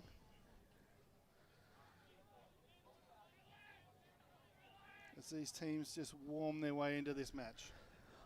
Not sure if my voice came over when I was introducing the two sides. We haven't seen the Sacramento Suns on field 2 yet, so excited to watch them play. Houston Lone Stars playing for third place in Division I in their first year at the top flight of the men's division.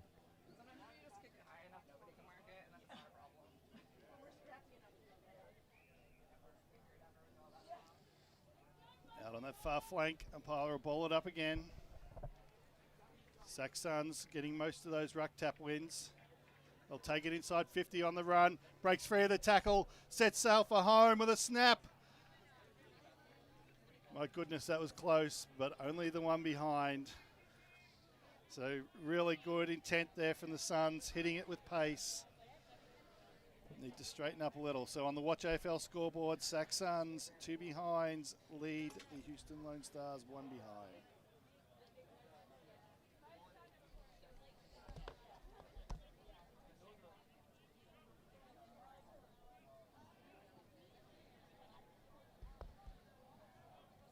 Bring in long to a big pack out there on the flank.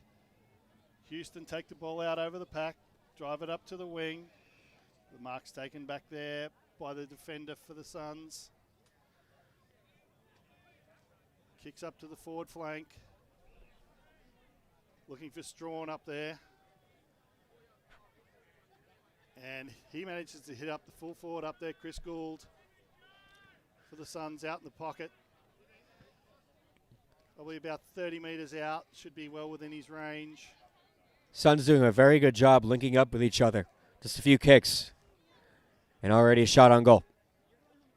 Yeah, important to make that connection. So sets it high, sets it long, and that is the first major of the match to the Suns. The Watch AFL scoreboard, 1-2-8.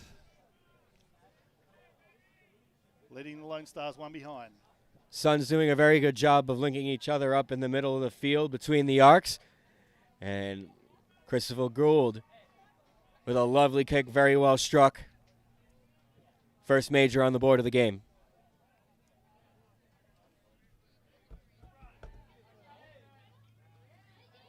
Big men go up again. McElligott winning the tap, Houston winning the clearance. Big collision at the pack. Umpire doesn't pull a free kick out of there. It says, I will throw it up. Up it goes again. McElligott with the tap. Down to the runner there in Capricano. He kicks it inside 50. Clearing handball for Houston. Only as far as Kay, though. He taps it back inside the 50. Now Houston have got the numbers. We'll try and kick down the line. Unsuccessfully, though, as the ball goes over the line, out of bounds on the full. That was a strong bump from Andrew Lewin for the Sacramento Suns to get Andrew Craig off the ball. Leads to a disputed situation, and then the Lone Stars make a mistake, kick it out on the full. He has a chance for Jake Tracy. So he looks for a teammate. Pass doesn't quite meet its mark. Houston clear the ball out to the wing now.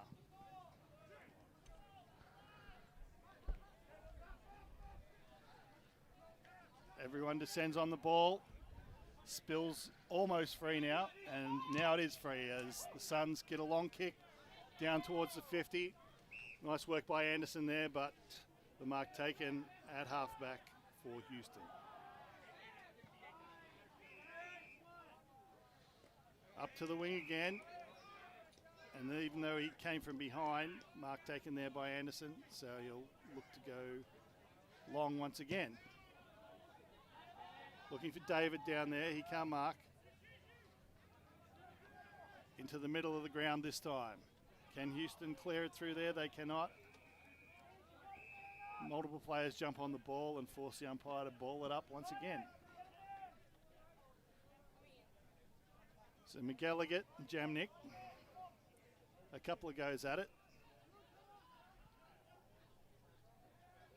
Houston get a kick backwards, not to their favour. In the favour of Jake Tracy. He'll send it towards the goals. Oh, and finds the big fella at full forward up there. Andrew Lowen, he dishes off the handball to David, who kicks an easy goal for the Suns.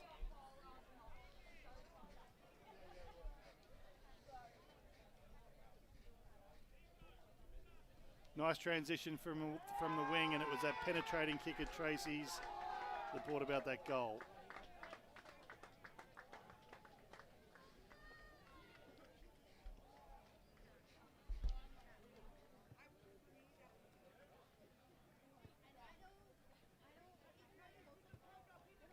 McElligott with the tap. Again, Houston on the ground. The clearance outside the square goes to the Suns as they run it inside 50.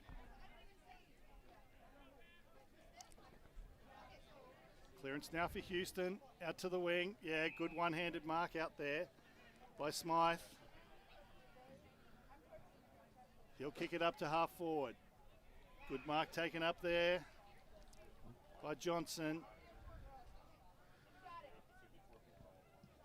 Johnson, wobbly torpedo.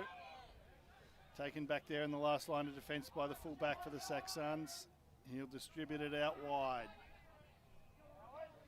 Ball runs through all the players, so now to the wing. Suns with the numbers, Houston with the ball. Suns eventually win it out. They'll kick inside with a wobbly torp as well.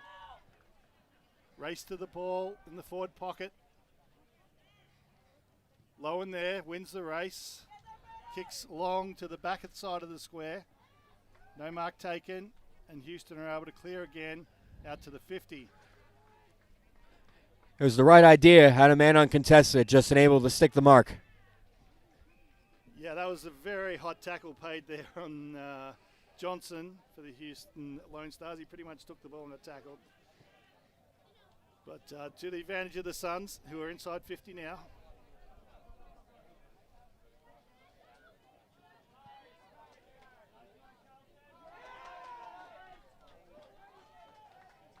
Runs around, snaps it towards the square. Fight on the line. Nice chain of handball by the Lone Stars, and they'll get out of the 50 here. Kicking wide up to the wing, up to Smith. He can't mark. Missed opportunity there. So we'll have a throw in. Half forward for the Sac Suns. Nice tap by McGallagher. Taken by Mataris. And Mataris takes some bounces, runs through the middle, and kicks long to centre half forward. But once again, the fullback defending down there for the Suns, just taking the mark, stopping that run.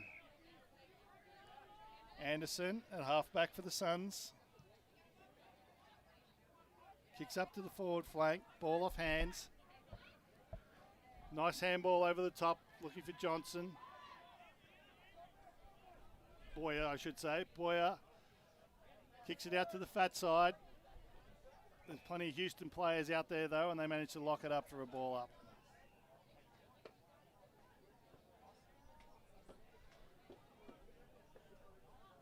McGallagher wins the tap down. Pack forms again, and the umpire says you dived on it, pulled it in, so he's paid the tackle. Marcus Jones went toppling over all those players too. So free kick for the Houston Lone Stars to halfback, and the kick is up there to Johnson. He kicks long. Up there, looking for a target. All Suns' hands around the ball.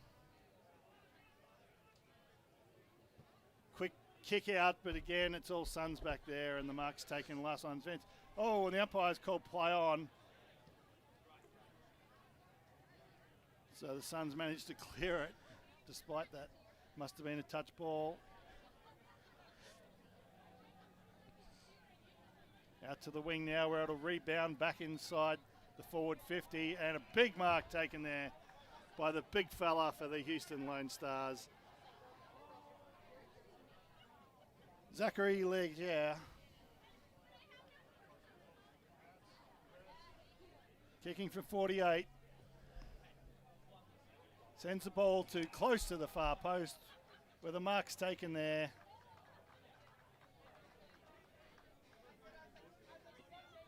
Can't make out that number with the red on blue. Just waiting for him to turn around a little bit.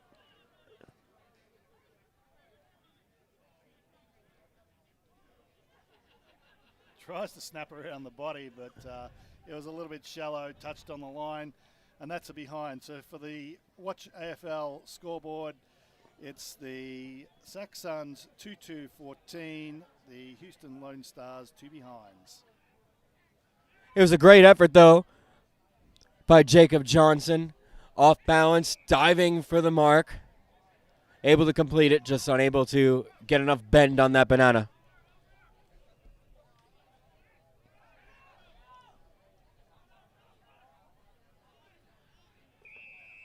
Yeah, the kick of the banana's really become a big thing in Aussie rules football for those goals, but you've got to make sure you clear the defender on the line, and you see it even in the AFL quite often they do not.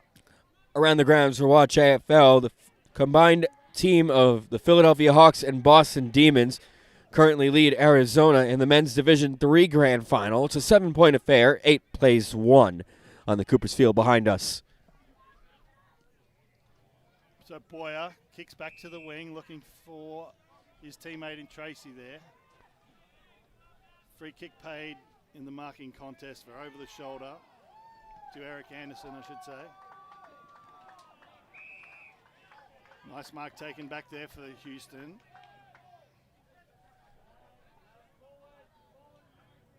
A little bit of kick to kick here.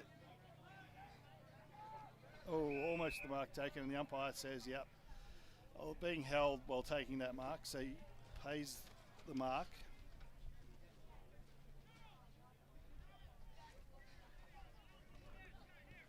A player not on our sheet. No, number 13 not on the list. Sorry about that. So up to the hot spot. There's a pack up there. Suns will clear. Downfield free. Yeah. So contact after the kick. So the umpires paid the free kick to Chris Gould. He'll kick high up to the pocket. Two defenders there managed to get the job done and take the ball over the line, where we'll have a boundary throw in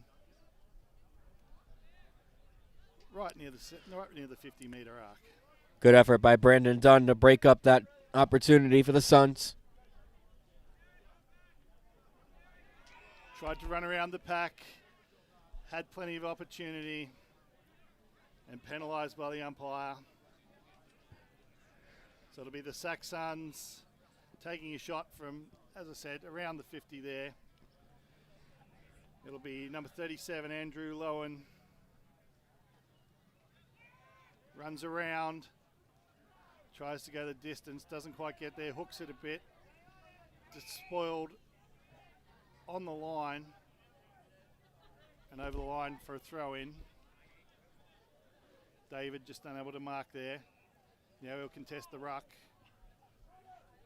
Tap down, and David comes to his hands, but I think that was off hands. So touch through for a behind. Handy spoil there. Sac Suns 2-3-15, Houston Lone Stars 2 behinds on the Watch AFL scoreboard.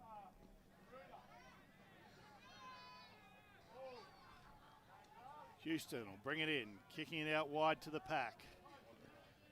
Mark almost taken, but off hands, the play on. Kick inside the 50. Was looking for Lowen there, but couldn't find him. Houston able to clean up, send it back out. Tim, what is that? Duckworth, who... Now they've got the numbers and they've got the run on. 2 bounces, a shimmy, gets his kick away before he was tackled, but no. The umpire's pulled something there. It's going Sacramento's way. Yeah, so maybe he did run too far in the end. He sort of ran, then stopped, then ran again. So either that or somebody was being held off the ball.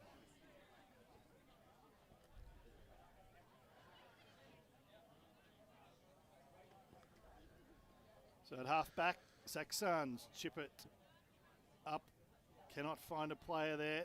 3-on-2. Good work there by the Suns to lock it up.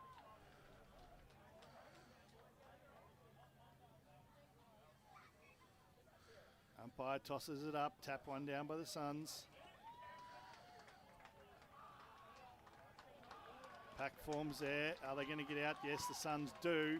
Nice handball over the top. Puts it out in front of David. Hesitates. So he'll pick it up off the ground. Dishes it off there to Jake Tracy. Tracy recovers and kicks a nice goal. Third goal for the Saxons, taking him on to 3-3-15, leading the Houston Lone Stars 2 behinds on the Watch AFL scoreboard. That was good patience from Jake Tracy there. Could have kicked it at any point, but good poise from him to realize he wasn't under too much pressure. Runs into an open space and kicks the goal. 19-point lead to the Suns. Tasmania is a proud sponsor of USAFL, and one of the great products from Tasmania is Blundstone Boots, an iconic Tasmanian company is supporting today's Tasmania's longest kick competition. So give it a go and see how far you can kick.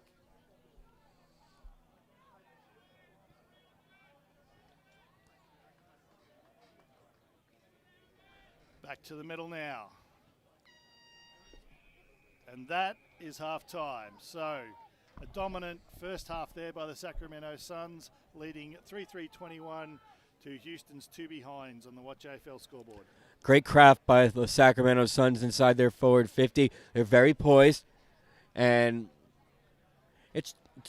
you don't see them wasting opportunities in front of goal, and I really liked what I've seen on my first action of the Suns this weekend. Yeah, and Houston weren't without their chances. They had it forward, but were unable to convert. So don't write them off going into this second half. Still very much a game in the balance. 4 kicks in it. That's half time. We'll be back after the break.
Welcome back here to Kino Sports Complex for the second half of this clash between the Sacramento Suns and the Houston Lone Stars.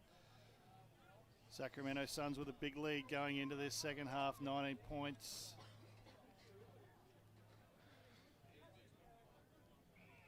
Centre bounce happened. The clearance didn't, so we'll go again. Up go the big fellas, knock it out wide. Quick scrubbed kick out towards David inside the 50. He can't pick it up. Houston will look to clear it with a wide handball, but it wasn't clean. Another opportunity for Sacramento. They've got the numbers around the ball here. David's down on the ground for it. He can't pick it up. With the numbers, though, out the back. And now we'll get a kick, chip kick, across there from Carpignano. I'll say that again. Carpignano. I'll get it right. Carpignano. So his kick found Tracy. He's already kicked that last goal for the Suns. Be kicking from about 38 metres out. Sets it high. It's a wobbler. It's not going to make the distance. Defended off hands. David at the front. Dishes a handball.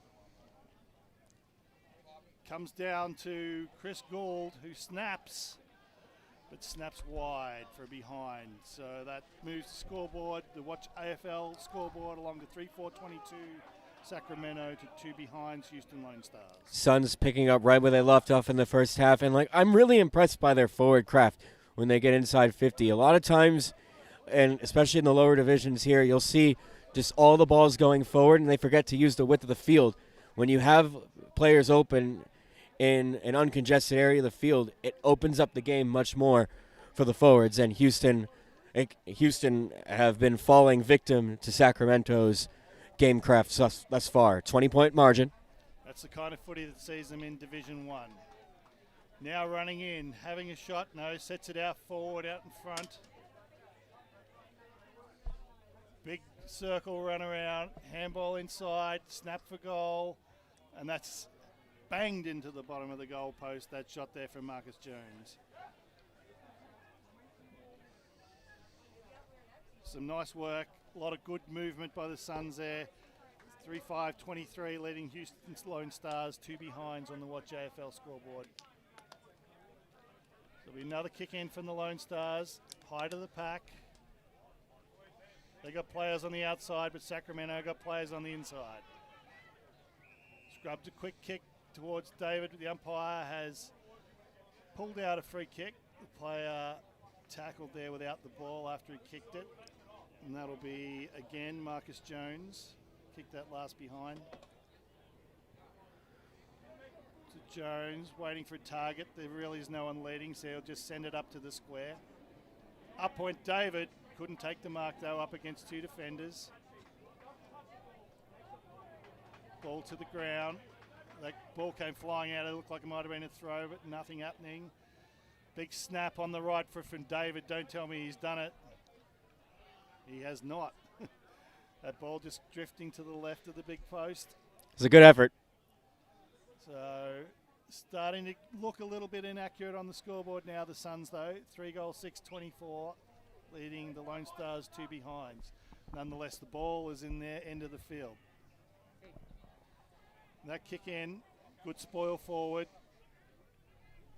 Now the Lone Stars get a run. Kick out to the wing. Looking for Dimmitt out there. He wins the ball. He kicks high and long inside 50. Probably not quite the contact he was hoping to make. Now it's Suns with the numbers. Chip up to the wing looking for Tracy. He runs onto it with speed. Avoids the defenders. Puts it out in front of David, who takes an easy mark on his chest just outside the 50. He'll chip across. Back to Tracy. He gives a quick handball back to David. The 1-2 act is going well until that kick, which is picked off by the Houston defender. The clearance only comes out as far as Bobby Strawn, though. Bobby kicking up to the line, and a good mark is taken there, I believe, by Marcus Jones. Yes, right next to the behind post. So the umpire will set the mark. See whether Jones comes straight in or tries to run around and open up the angle here. Left foot kick, tough from that angle, unfortunately, for a left footer, and he goes across the face for a behind. Sac Suns on to 3-7-25, 23-point lead over the Houston Lone Stars, 2 behinds on the Watch AFL scoreboard. Out to that pack once again. Big fly there for number 8, Matthew Mantaris. Ball comes to ground. Umpire has picked out a free kick. And it's going to go to Bobby Strawn. Bobby runs around. Just chips it up in front of the forwards. And a strong mark taken there, as he intended, no doubt, to Christopher Gould. Just using his side size and making sure he had front position there to take the mark. So Gould will kick from about 25 metres out on a slight angle, pops it up, the wind grabs it and still stays inside that goalpost for the 4th goal of the match for the Sacramento Suns. They now move on to 4-7-31. Houston Lone Stars 2 behinds on the Watch AFL scoreboard. And around the grounds for Watch AFL, the Philadelphia Hawks and Boston Demons are leading Arizona 4-3-27 to 1-1-7. Just starting the second half right now over on Cooper's Field. Looking forward to a Cooper's later after the game. Back in the middle, Houston win the tap down. Sacramento win the clearance. Contest at centre wing. It'll be the Suns who come out with it. Nice pass there from Carpignano. Chip forward towards the square. David wins the race for it and is able to just get a boot to that and tap it over the line. So the Suns really starting to run away with it now. 5-7-37, leading the Lone Stars 2 behinds. It's been the Suns pretty much from the start of the game, but now they've really started to break it open. A lot more straight kicks here. 35-point lead opened up with just over half in this second term to play.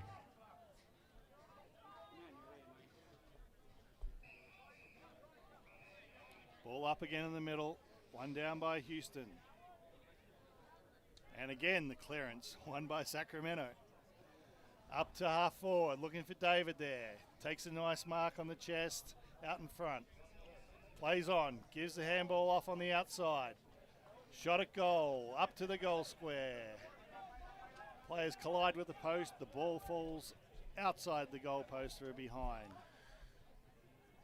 Sacramento 5-8-38. Houston Lone Stars 2 behinds on the Watch AFL scoreboard.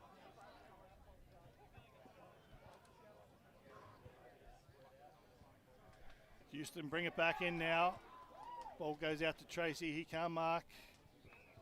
Ball spills out to the boundary line for a throw-in.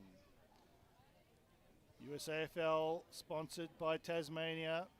Tasmania renowned for its premium produce, breathtaking natural landscapes, and a growing community of innovative, globally minded companies. Back in the middle now. Good contest.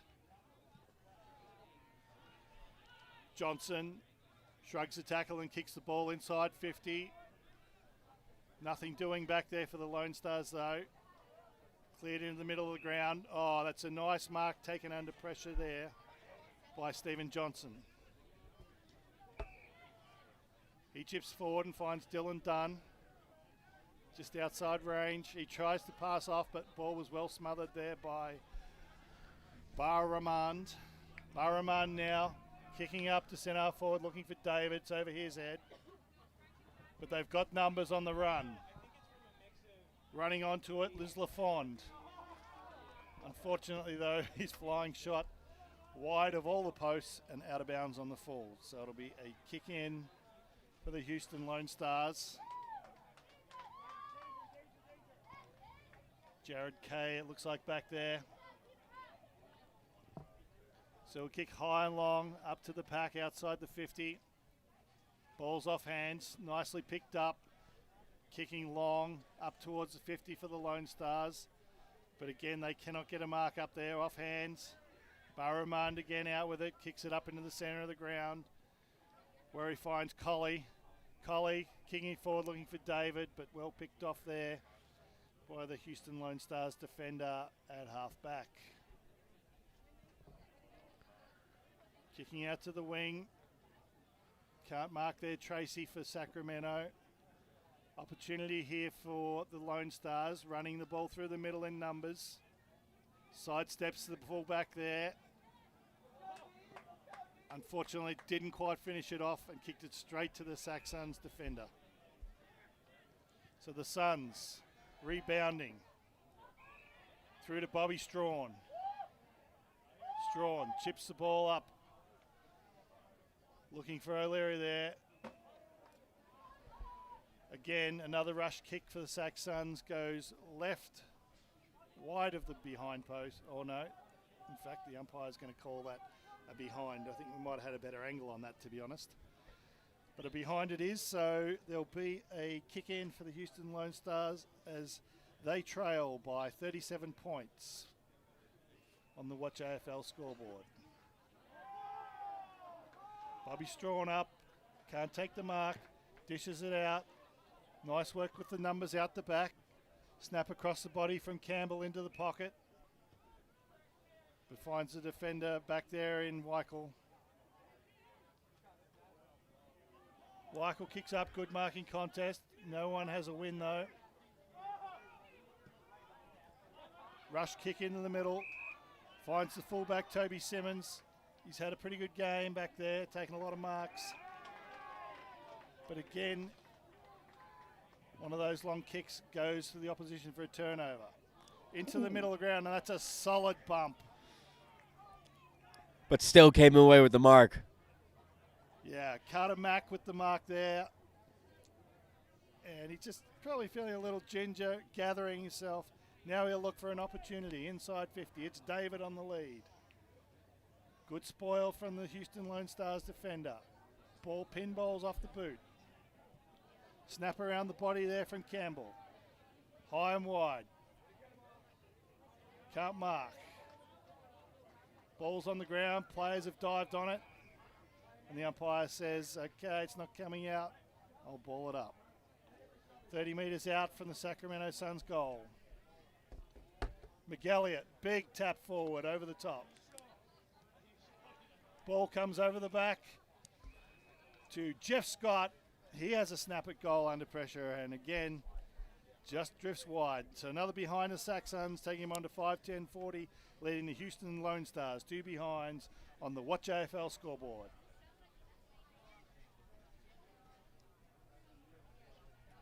So William Weichel, he's done a lot of work bringing the ball back in. That's 10 behinds now, and I think he's kicked them all in. So he sends the ball high and long again.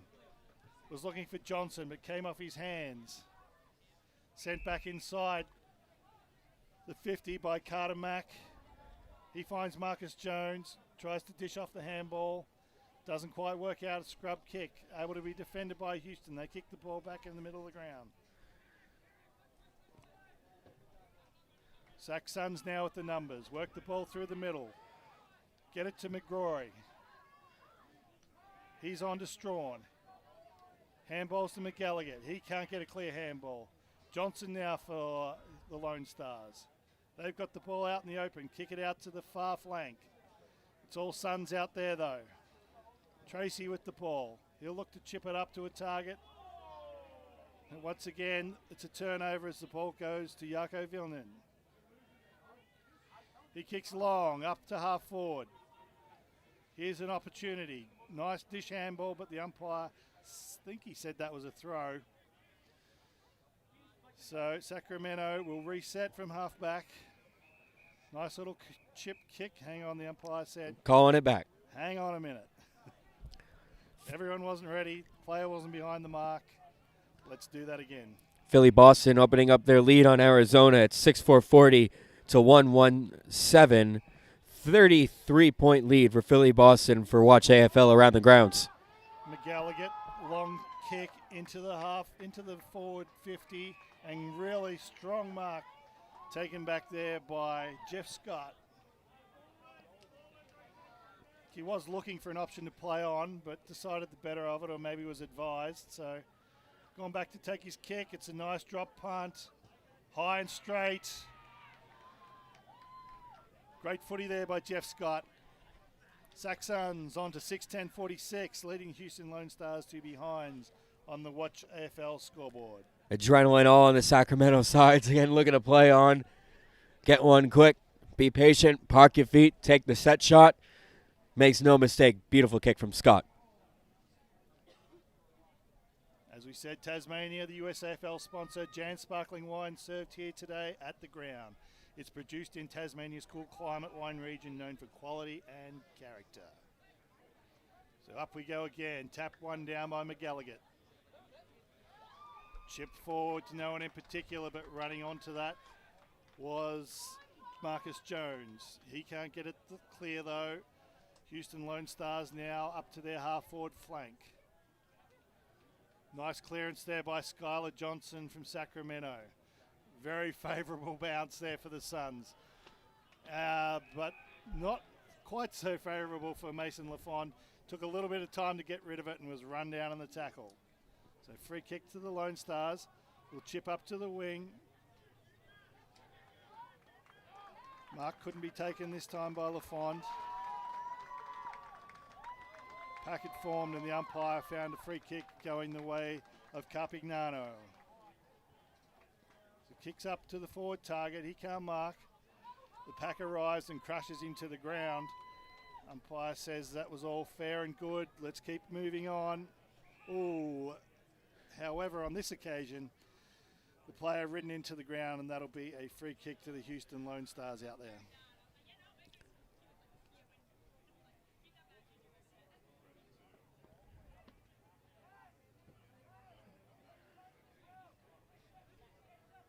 Kicking ball up to the wing, turns it over, kicking straight to the Saxons player on the wing there.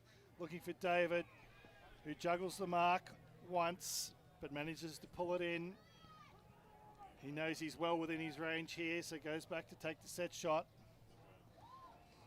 Player Tracy running around the back, but nothing doing. David's taking this one himself. Runs in, sets it home. That's a nice drop punt. The breeze pulled it a bit to the left, but still did enough to kick the 7th goal for the Sacramento Suns.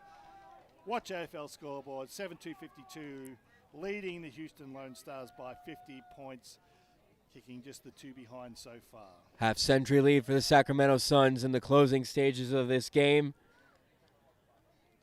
Looking to secure 3rd place in the men's Division I competition. Philly Boston well on their way to being the champions of Division III. Back to the middle. Lone Stars with the win in the tap this time. Umpires pulled out a free kick though, just as they look to go inside their 50.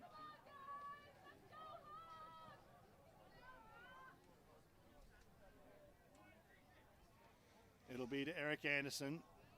So good kick. Kicks well inside the 50 and finds his teammate up there in Christopher Gould on a lead. Really took an easy mark on the chest there.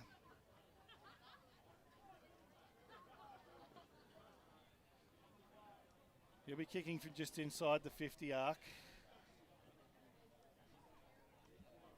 Currently really no breeze to speak of. Possibly the final kick of the game. Sets it high and long, but it's wide. Over the back for a behind. Sacramento Suns on to 7-11-53, leading the Houston Lone Stars 2 behinds. Well done, Sacramento. Controlled it right from the beginning. Never seemed to waver. Houston bring it in. Maybe one last roll of the dice. Kick it up towards the middle. But spoiling the party was Tristan Boyer. Middle of the ground. Umpire has picked out a free kick there to the Lone Stars. They'll need to be quick. Kicking long into the 50, but turning the ball over by foot once again. Comfortable mark taken back there. Hang on, the umpire's paid a free kick. The siren has gone. There will be a free kick and it's going to be paid to Houston, so they will get an opportunity to put a major on the board after the siren.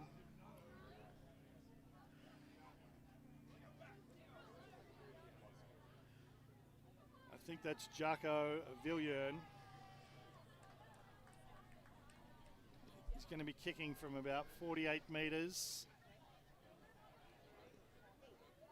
Lone Stars on the siren trailing by 51 points.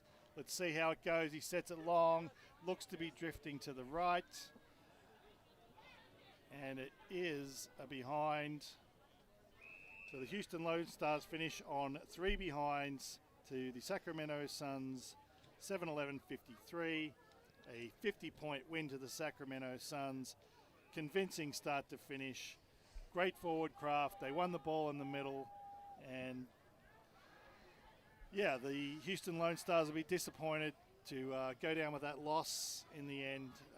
They were very promising looking at the start of the tournament, but it's been a big step up for them to Division 1 this year, and I'm sure if they stay in Division 1 next year, they'll go on to bigger and better things. A rising class, you typically see a little bit of growing pains. That's what we saw from Houston this national tournament. But I think there's some things that they can take away from this tournament that they can be happy about. Come back next year stronger. Congratulations to the Sacramento Suns, finishing 3rd place in the division. Thanks for joining us for this match. Again, a 50-point win to the Sacramento Suns. We'll be back with Women's Division 2 Grand Final after the break. Thanks.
It's the Women's Division II Grand Final between the Portland Sockeyes and the Arizona Hawks at the 2025 USAFL National Tournament from the Keno South Sports Complex here in Tucson, Arizona. Patrick Machado joined alongside Troy Thompson as this field sees its final Grand Final action of the day before everything moves on to the Coopers Field behind us. Sockeyes and the Hawks should be set for a good one to decide the winner of Women's Division II. Just waiting for them to get across to the siren over there at the scoreboard. Flip the board again, put zeros on the board. Just about set for game action here. Glad you can join us from wherever you might be watching as we celebrate 20 years of women's footy here at the USAFL National Tournament. In the middle, ball tossed to the heavens. Dispute off the tap. And still in the middle we are. Leilani Cordobia Silvio for the Arizona Sockeyes in the blue jerseys. Portland Hawks in the yellow jumpers and blue shorts. As the ball's in the other way around.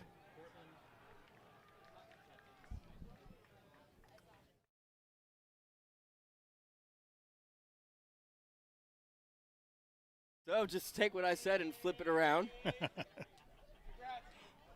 Got team names on the sheet, do not have colors, and first time seeing them this week. Here's Portland. I was just rolling with it. Rachel's son looks to send one inside 50. Ball takes a dead bounce. Aline Yoon there for the Hawks. To the opposite end of the ground. Picked up by Sarah O'Halloran. She's wrapped up in a tackle. Umpire will call for a ball up just on the outside of the Arizona attacking 50.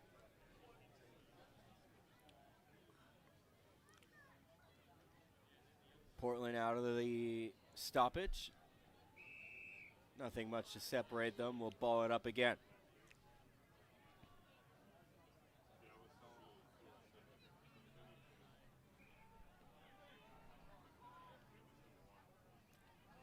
Picked up by Isabel Barter. They go to ground and congested footy early in this game, but it'll be broken up by a free kick the way of the Hawks. So here's the Arizona Hawks. First entry inside 50. Mark taken by 86 Salar O'Halloran. Her kick goes long, top of the square. Just one woman in the square, marked by Maria La Victoire, who will shoot directly in front of goal and should have the first major on board for Arizona. Handballs it off, and O'Halloran will kick it through the big sticks, and Arizona are on the board. One straight 6. Portland Sockeyes yet to score. 2.5 into this Women's Division II Grand Final. That's on the Watch AFL scoreboard, the official international streaming partner of the AFL. Yeah, nice connection there from the Arizona players. Going inside 50 and then once inside. It's a matter of getting that timing right with the dish off, and they did that. A lot of times you see it, the players will hesitate. They'll drop the ball, the handball will miss them. They got it right on that occasion.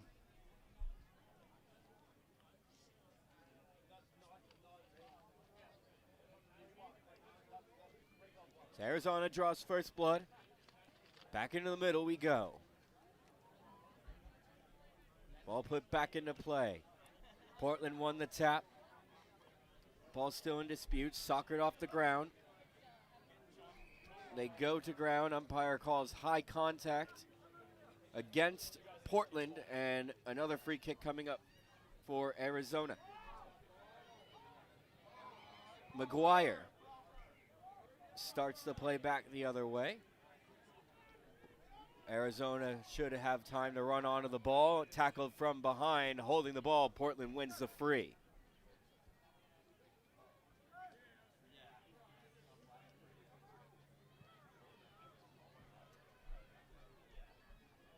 Good rundown tackle from Ricky Lay Buxton. Out of congestion into the middle of the ground, picked up by Leilani Cordoba-Sylvia. Arizona back inside, forward 50. Ran over the ball, picked up by Tiara Hernandez. Here's a shot on goal, and it drifts to the left, but not left enough, and it's through for the second goal for Arizona in 4 minutes and 30 seconds. Arizona has two straight 12. Portland Sockeyes yet to score. Watch AFL scoreboard. Yeah, loving their efficiency here, Arizona. Twice in the forward 50, 2 goals. Gotta love it.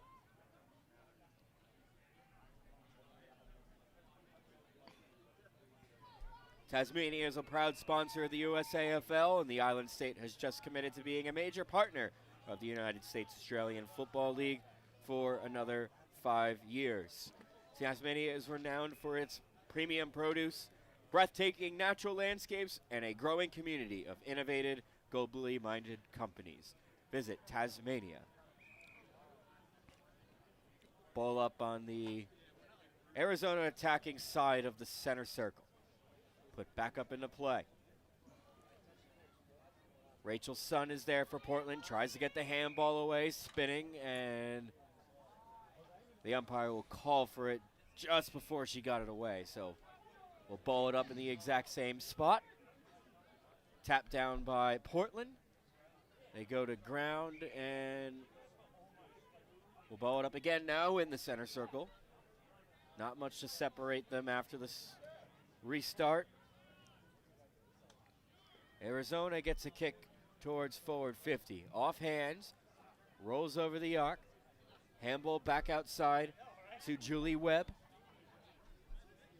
Portland with the ball, and that should be a throw, and it will be paid. Arizona wins the free kick. Good pressure from the Hawks here early.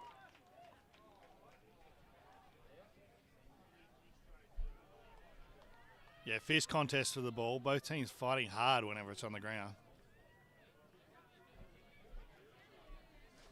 That was Amanda Mora, one of the captains on this side, winning the free. Here's the kick inside 50, crashes over the pack. Portland chasing down the ball on an open wing. That's hard big contact, big bump. Portland player down. Here's the kick by Salar O'Halloran. It was smothered and comes back out to the edge of the center square. Trainer's on the way out. And trainer will come to look at the down player. And we might get a stoppage here. Clock still rolling. Quick to her feet. And Allie Boyd will go off to receive attention. As we're back underway here. Rebecca Chait over to O'Halloran with the long kick inside 50, and another mark taken inside 50 by the Arizona Hawks by way of Haley Duffield.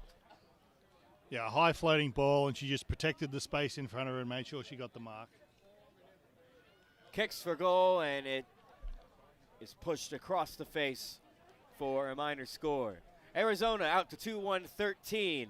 Portland Sockeyes yet to score. 8 minutes traveled in this opening term. Watch AFL scoreboard.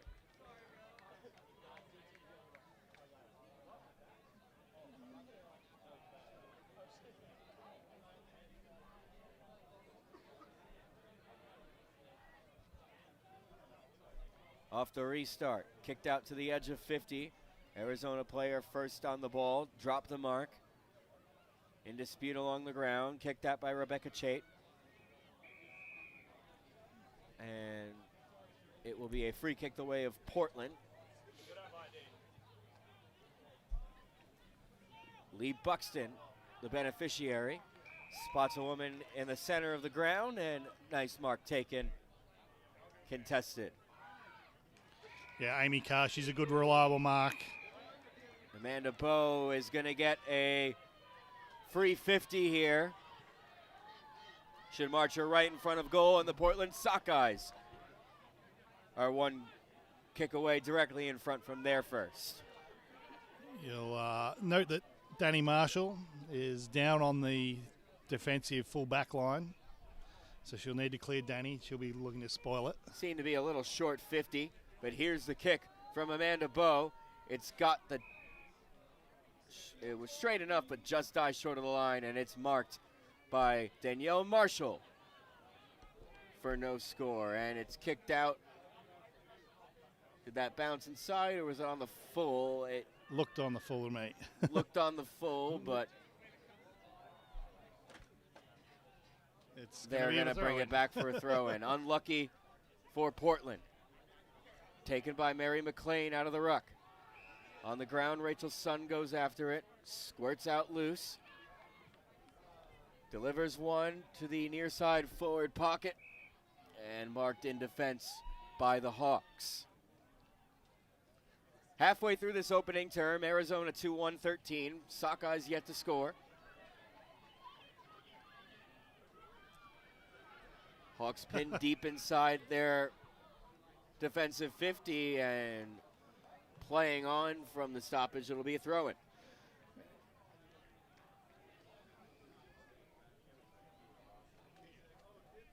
Yeah, she just backed up over the boundary line, so now it's going to be a throw-in. It's good pressure there on the mark. Smothered first, and then realised that the ball was still live. As the wind begins to pick up, this far side to near side directional wind. Umpire spots an infringement, and I believe it will be Portland with a free kick opportunity here. Indeed, that is the case. Number 24, Isabel Barter. From around about 45 meters out on an angle, delivers one top of the square. Spoiled down by the Hawks. They go to ground, and yeah, it was a handoff, which you're not allowed to do, so it's paid as a throw. Which will result in a free kick for the Sockeyes. March the mark a little bit closer, and now Rachel Sun should be able to go for goal here. Arizona veteran Melissa Armstrong on the mark, just marking out the line. She'll be putting plenty of pressure on as this kick goes. It'll be Amanda Bowe to take the free kick. Striding in, and it just gets pushed off to the right and through for a minor score. 2-goal game here. 12 minutes into this first half. Arizona Hawks 2-1-13. Portland Sockeyes 1 behind. That's on the Watch AFL scoreboard.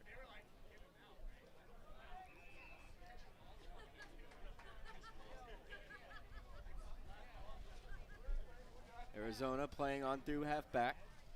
Danielle Marshall handballs it off. Kicks it down the near side of wing. On the ground, Portland first on the ball. High contact, Portland free. Greenberg taken high. Handballs off, and that high bump called against Cordoba Silvio.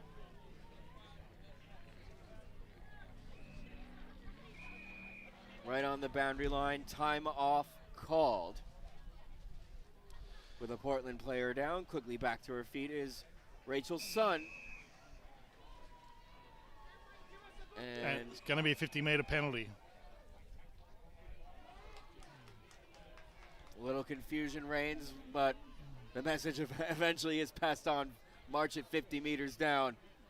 Now the Portland Sockeyes should have their first goal here. A bit of an infringement on the mark of the player not coming back when instructed by the umpire.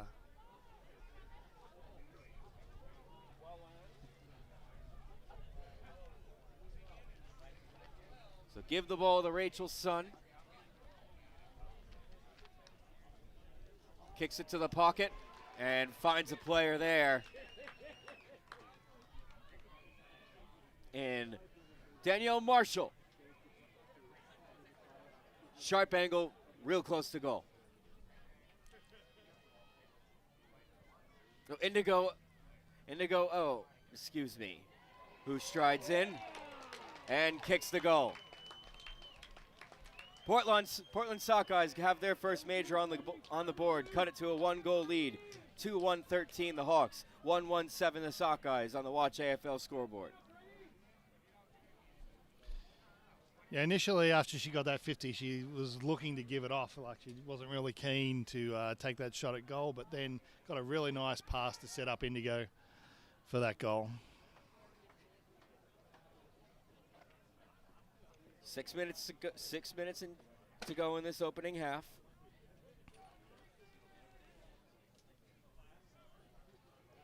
And the Hawks have their lead cut to 1. Back in the middle. Mary McLean with the tap. And wrapped up in a tackle. Still the ball's kept moving. Little handball out. Portland, little fumble. Holding the man is the call. No, I think it was paid as a throw in the end. So her arm was being held as she was tackled, so she couldn't get that other hand in to handball it away, and the ball just sort of spilling forward free. So I think I saw the runner instead of the umpire. Yeah, so it counts as the throw. Free kick the way of the Hawks. Portland back on the ball. Delivers one inside 50. Couldn't take the mark. Was Marshall. Ball in dispute on the ground. Play on the call. Arizona comes away from the contest and delivers one down the far side of wing into the center of the ground. Running after it is Ciara McGuire. Kick inside 50, just to the edge of it. Now it rolls inside. Arizona on the ball. There's La Victoire. And a free kick will be awarded to Portland here, ending that chance for the Hawks. 4 minutes to go, opening half.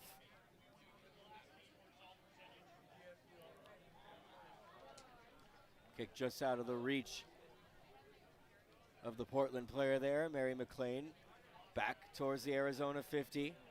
Handballs into some space. Hawks attacking once again, and another free kick coming to the Sockeyes. Yeah, it was a nice piece of running pass, but again, the umpires call it a throw, so incorrect disposal.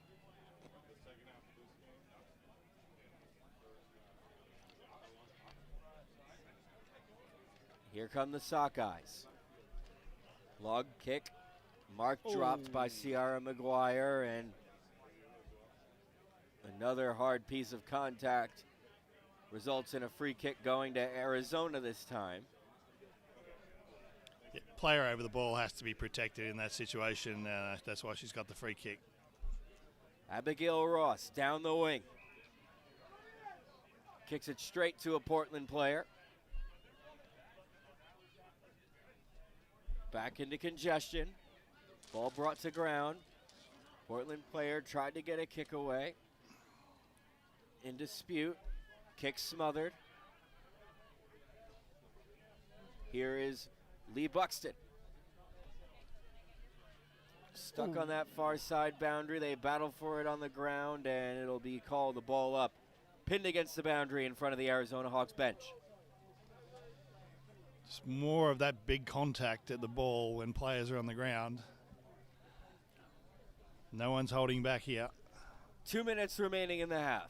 Women's Division II Championship on the line here on Field 2 in Tucson, Arizona at the 2025 USAFL National Championship.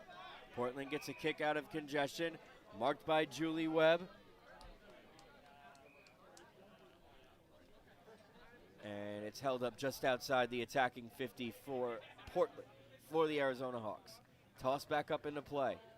No ruck for Portland near that toss.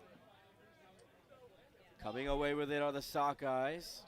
Picked up by Arizona once again. Here's the kick inside, attacking 50, looking towards the pocket. Mark dropped. Wrapped up in a tackle and forward 50 stoppage for the Hawks. 90 seconds to go in the half. Hawks ahead by a goal. 2-1-13, plays 1-1-7. Toss back up into the air. Knocked outside the 50 by Portland. Back on the ground, picked up by the Hawks. Handball it over to Sarah O'Halloran. Bouncing ball. Portland on the ground, gets the handball away. Ball knocked out in the tackle. And a free kick will be going to Arizona here. No, to the Portland Hawks. Pointed to the right, really meant the left. Yeah, Amy Carr with a kick. Good to see Amy back at the USAFL Nationals, now living way up on the east coast of Canada. 30 seconds, one last chance to move forward here. Hawks come away from it, the congested situation. Bouncing ball inside 50. Picked up by Sierra McGuire. Kick was smothered. And that will be the end of this first half. So the Arizona Hawks will take a 1-goal lead into the second term. 2-1-13 plays 1-1-7 at halftime. A lot of heavy clashes on the ball, and both teams really giving it their all. Arizona took the early initiative, those couple of early goals. But good to see the Sockeyes fight back and get that one goal. So really anyone's game as we go to the second half. 20 minutes down, 20 minutes to go. Women's Division II championship on the line. The Hawks lead the Sockeyes 13-7 going into the break from Tucson, Arizona at the 2025 USAFL Nationals.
back for the second half of this Women's Division II Grand Final between the Arizona Hawks and the Portland Sockeyes. Arizona on top of Portland, 113 to 117 at the break.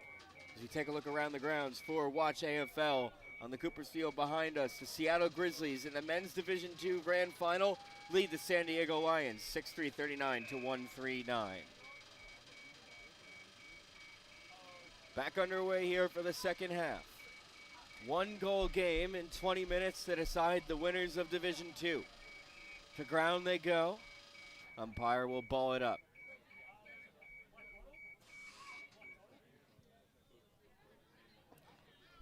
Tossed up into the air. Hit towards the Arizona attacking end of the ground. Arizona attacking from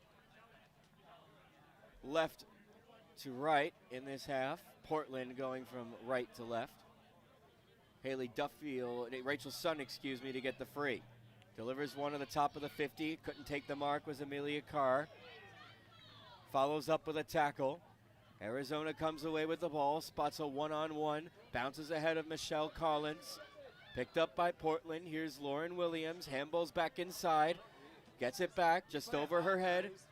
Taps to corral it down. Michelle Collins is there for the Hawks. Rebecca Chait fighting on the ground, and it's locked up. Comes out the back, and umpire will say, give it to me. 1 minute into the second half.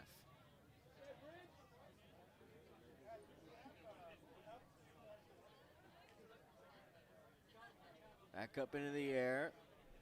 Ball in dispute still. On the edge of the Arizona attacking 50. Palmed out by the Portland players. Soccered off the ground into the pack. Little handball out. Picked up by Portland. The play comes to this near side boundary line.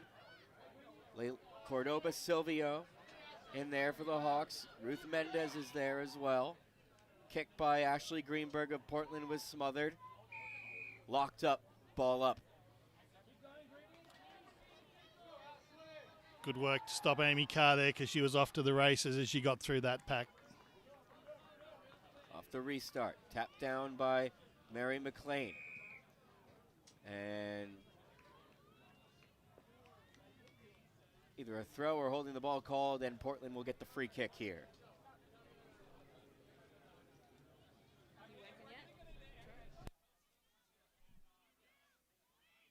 Excuse me, it's actually going to go the way of Arizona.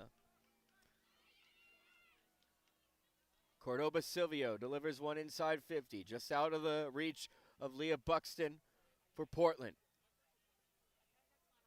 Sotelo looking to clear the lines down the far side wing.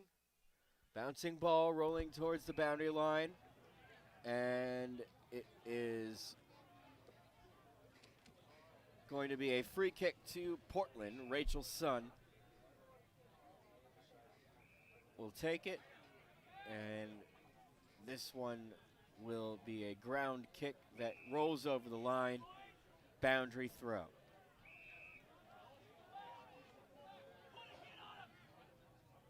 Far side, half forward for the Hawks as the ball's flung back into play. Portland comes away with it. Handball by Indigo Ale. Up the ground, off hands. Ashley Greenberg delivers one to the edge of 50, down the far wing. Palm down, one-on-one battle, picked up by the Hawks. Handball into some space and a long kick back to the center of the ground. Back with the flight, off hands. As it's congested on the ground again, and the umpire will call for a ball up.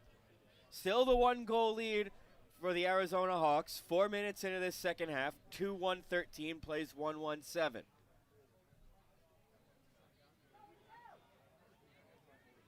Portland saw it go off their shins. Handball off. Picked up now by Lauren Williams. Little chip kick, Melissa Armstrong to get it away from congestion. Now to the edge of 50. And intercept mark taken by Arizona. Danielle Marshall, she's a good long kick. She's gone the switch. So this near side of the ground, touches it to the deck a second time. Now a line drive kick, takes a friendly bounce. Haley Duffield should be able to run onto it. From fullback comes Lauren Skonetsky in defense. Duffield onto the ball, near side pocket, had to go off the outside of her boot and out on the full.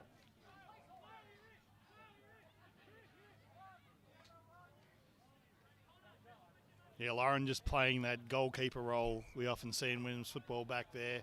Last line of defence, making sure that any kicks that are just kicked out the back don't go through for a goal. And she held up play there. Portland from deep inside their D50. Coughed it up to Haley Duffield. Plays on, delivers one deep inside the pocket. Takes a nice friendly bounce. This is going to be touched on the way through. It's rolling, and it is taken over for a rush behind. 7-point lead to the Hawks now. 2-2-14 plays 1-1-7. 5.5 traveled in the second term on the Watch AFL scoreboard. Amy Carr experience there, just rushing it, not taking the risk, rushing it over the line.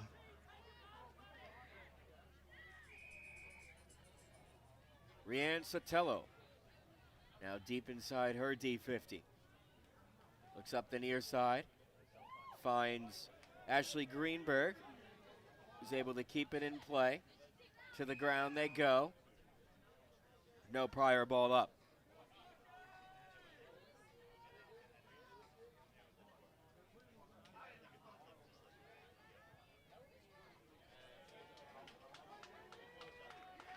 On the restart, Portland wins the tap. Arizona's going to get the clearance here. Deep inside, attacking 50, high footy, off hands, and free kick, Portland.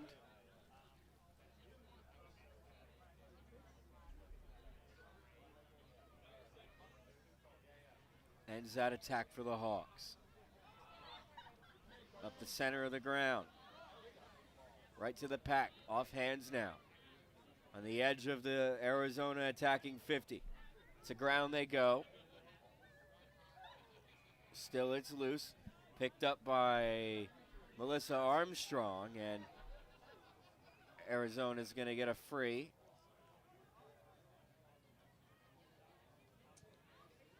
Excuse me, Portland with the free. That'll go to Danny Bridges.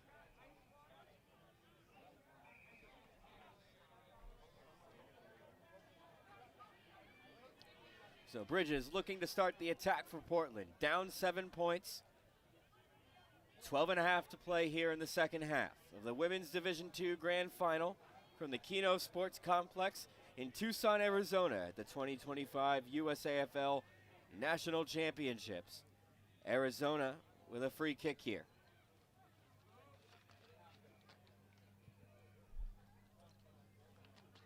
Delivers one to the center, inside 50. Off hands, running onto it is Rianne Ludostansky. Ball up directly in front of goal.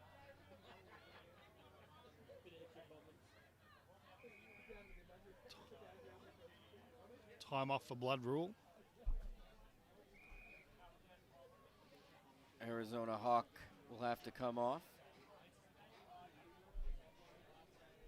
Kaylin Heestand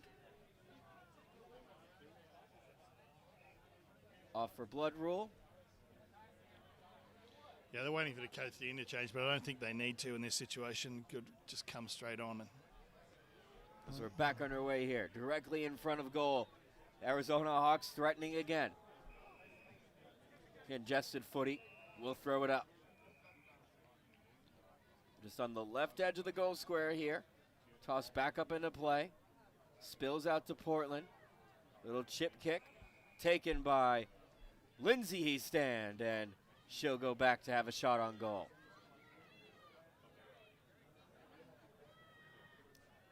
Instead, she'll deliver it to the left goal post over there, and big mark Portland. by Amy Carr, yeah. Massive intercept mark. As Portland clears and coughs it up. 45 meters out from goal. Here comes the kick. Again, looking towards that far side pocket. Off hands, and it will roll through for a behind. 2-3-15 go the Hawks, leading the Portland Sockeyes by 8 points. They're 1-1-7, approaching the midway point of this second half on the Watch AFL scoreboard, the official international streaming partner of the AFL. Long kick, tracked down by Arizona. Abigail Ross is on the ball, and it rolls over for a boundary throw. Just in front of us on the Arizona attacking end of the field. Here's the restart. 50-50 out of the ruck. Creates a congested scenario, and we'll ball it up further in from the line.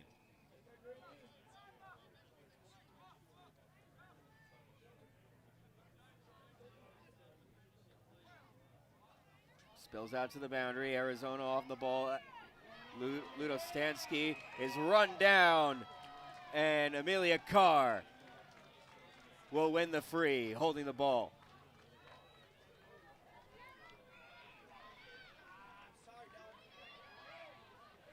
Calling for it is Lauren Williams. Kick goes in her direction. Tap down to Ashley Greenberg. Handballed off to Barter. Picked up by Arizona. Kick inside 50 once again. It'll roll all the way the line and bounce across out of bounds. Boundary throw.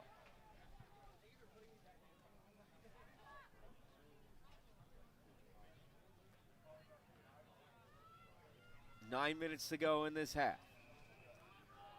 Two-kick ball game. Portland trails Arizona.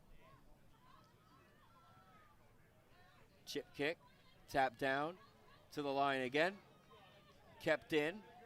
So they battle for it on the ground, and high contact spotted.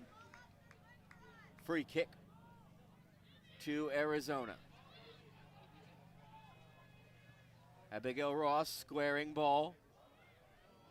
Takes a couple bounces. Cordoba Silvio picks it up for the Hawks. Spills out to Amanda Mora. Delivers one to the top of the square.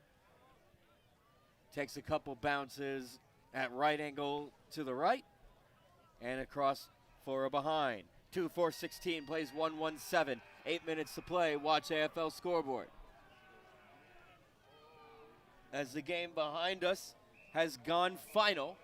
And the Seattle Grizzlies are back atop Division II, defeating the San Diego Lions for Watch AFL around the grounds. Yeah, looked like an easy win over there to the Grizzlies in the end. If a grand final win is ever easy. Still this one very much in the balance. 9-point lead to the Arizona Hawks with 7.5 to play here. Yeah, playing for that Division II title. Neither side's going to give up till the end. Kenzie Pfeiffer off the free kick will go back.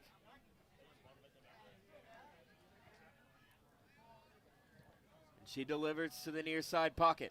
Has a woman on the lead. Bounces just in front of her. Picked up and tapped on forward. Abigail Ross taken down, and she is gone. Portland wins the free.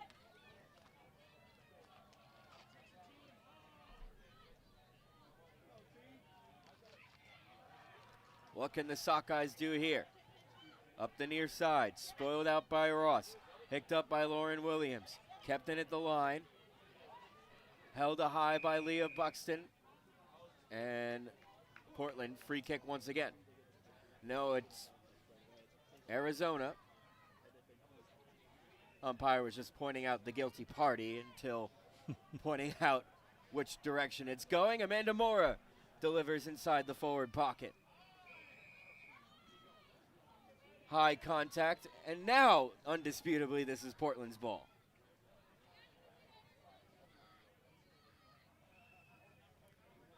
But the kick goes off the outside of the boot. Did this one go out on the full? No, it was touched, and it'll be a boundary throw. 9-point lead to the Hawks. Portland has to go forward at some point.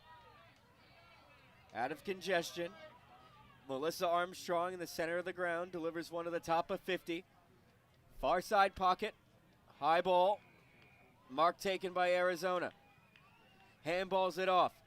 Now has a line drive shot for goal, and this one bounces through, and Arizona puts another goal on the board. 3-4-22, plays 1-1-7, and that may well have been the dagger. Yeah, one hand on the cup, I would suggest, the Arizona Hawks.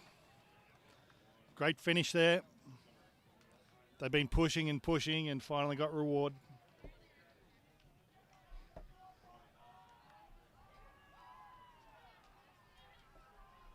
$15-point lead to Arizona.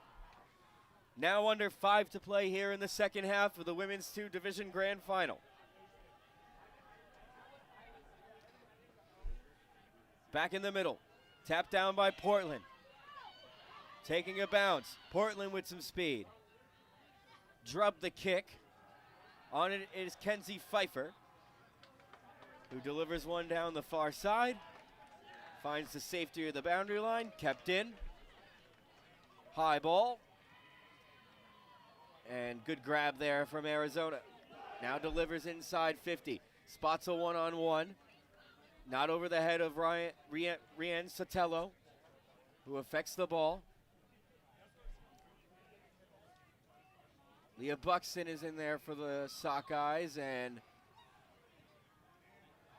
it'll be a throw called against the Hawks. Portland with the free kick. Under 4 minutes to go here.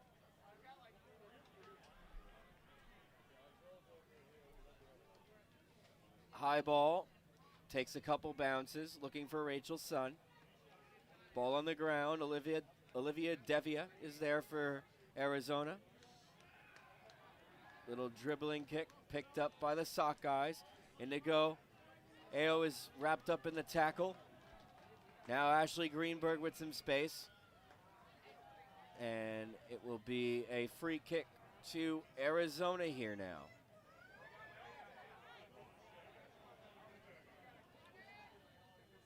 Time quickly becoming the enemy of the Sockeyes. Squaring ball in between the arcs. Picked up by Abigail Ross, who delivers inside 50.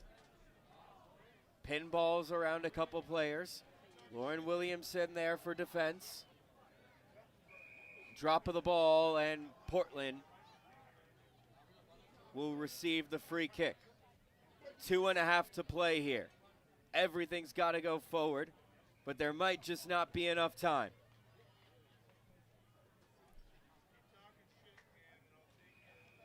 Intercepted by Arizona here, and the Hawks cruising towards the Division II title as they deliver one back inside 50. Mark taken by Olivia Devia. Plays on with the handball. Running into the center of the ground. Delivers one to the top of the square. Tapped down by Portland. Arizona picks up the crumb. Handball in front. And Haley Duffield finishes for Arizona's fourth. And that should do it. Arizona 4-4-28. Portland Sockeyes 1-1-7. 21-point lead to the Hawks as we approach the end of this Division II Grand Final.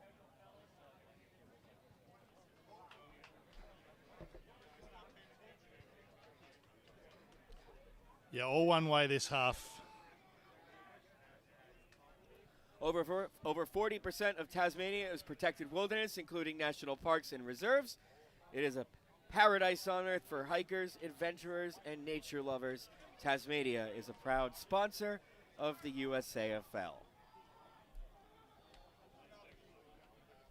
And Arizona, in their home nationals, will have some hardware to take through to the celebrations tonight and Mad Monday tomorrow. Last minute of play here in the Division II Grand Final. Abigail Ross into the center of the ground, looking to find Rebecca Chait. Clearing kick from Portland.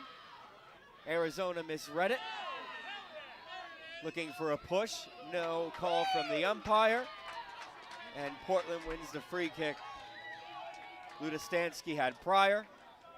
Greenberg wins the free. Greenberg delivers up the ground and coughs it up to the Hawks. And they'll take as much time as they can to run out the clock. The Arizona Hawks not out of the woods yet, as Portland's still fighting here. Wins the free from Ludostansky. Was a great mark by Melissa Armstrong, but a little bit ambitious, the play on there. And that'll do it. The Arizona Hawks here in Tucson are Women's Division II champions, defeating the Portland Sockeyes by 21 points, 4-4-28. The Hawks 1-1-7 the Sockeyes. It was a great competitive final of the Division II competition. Congratulations to the Arizona Hawks. They deserved that win. They dominated that second half, made sure that the Sockeyes couldn't get back into the game at any stage, despite the work of the likes of Amy Carr. But congratulations in this 20th year of women's footy at the USAFL Nationals Division II title to the Arizona Hawks, and a good prelude for the women's Division I final that will be coming up later this afternoon on Cooper's Field. It's officially crunch time on Cooper's Field. The Austin Crows against the New York Magpies. The Pies looking to dethrone the Crows, while the Crows are looking for their 10th national title. After that, the Minnesota Freeze will be playing the Denver Bulldogs in the Division I Women's Grand Final to finish out the action on Field 1. That'll do it for us. You're watching the 2025 USAFL Nationals from Tucson, Arizona.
inside of Austin offensive territory. Knocking the ball down is Abel, who's done well in the ruck. It's allowed Nolan Cox to come out the back. Here's Brian Dragas, who's played in his share of these as well for a couple of teams, as there is a bit of a crash boom opera. He's played for Golden Gate at one point. In fact, won a grand final with them back in 2017. That was the last time, SARS, that anybody other than Austin has won the championship. It's going to be a long time ago now, isn't it? Somebody sure would love to knock them off. New York's got their sights on that today. They've had great pressure around the ball. Big hit out, going in front, big tackle, and he is gone. Big crowd, and they'll play on. Here's Adam Buddy Franklin going into the...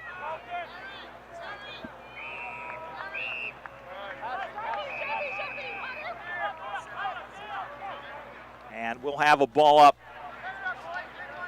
Boundary throw here coming. New York having success just smothering Austin around the backs of packs. They were able to move the ball forward when they finally had an opportunity to do so and gain the meters. Ball comes spinning back in the play once again. One-on-one contest. Ball goes to ground. Going to get scooped up, almost taken. And there is Nix. He plays it around. Franklin works it inside. Kick is up on the way. Off the foot of Mihalovic. Oh, and that one was just spoiled on the line. And it managed to keep the score 1-0 for now. Ball's up on the far side where it's marked. Austin will send it forward in front of the beer tent, which is growing and growing and growing. As the ball, oh, he got taken down without the ball. And umpire Ross McLaren was right there. That one is sent down the line. This portion of the USAFL Nationals is brought to you by our major sponsors, Tasmanian. And again, we are signed with them. They are our partners until 2030. And thanks to Emily and everybody at Tasmanian. As one is taken in, what a big, big mark.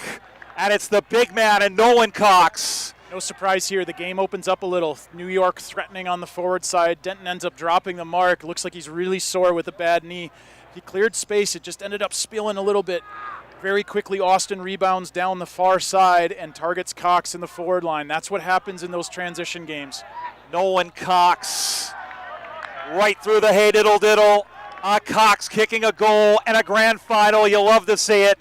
And on the Watch AFL scoreboard, Austin goes to 1 straight 6, and the New York Magpies 1 behind, and we have played roughly, we'll call it 6.5 minutes or so, give or take. That's unofficial, folks. Well, set your watch to it. If that ends up being accurate, Brian, I'd say 5.5 of that has been played in the middle of the ground between the arcs. Very little time in forward 50 for either team.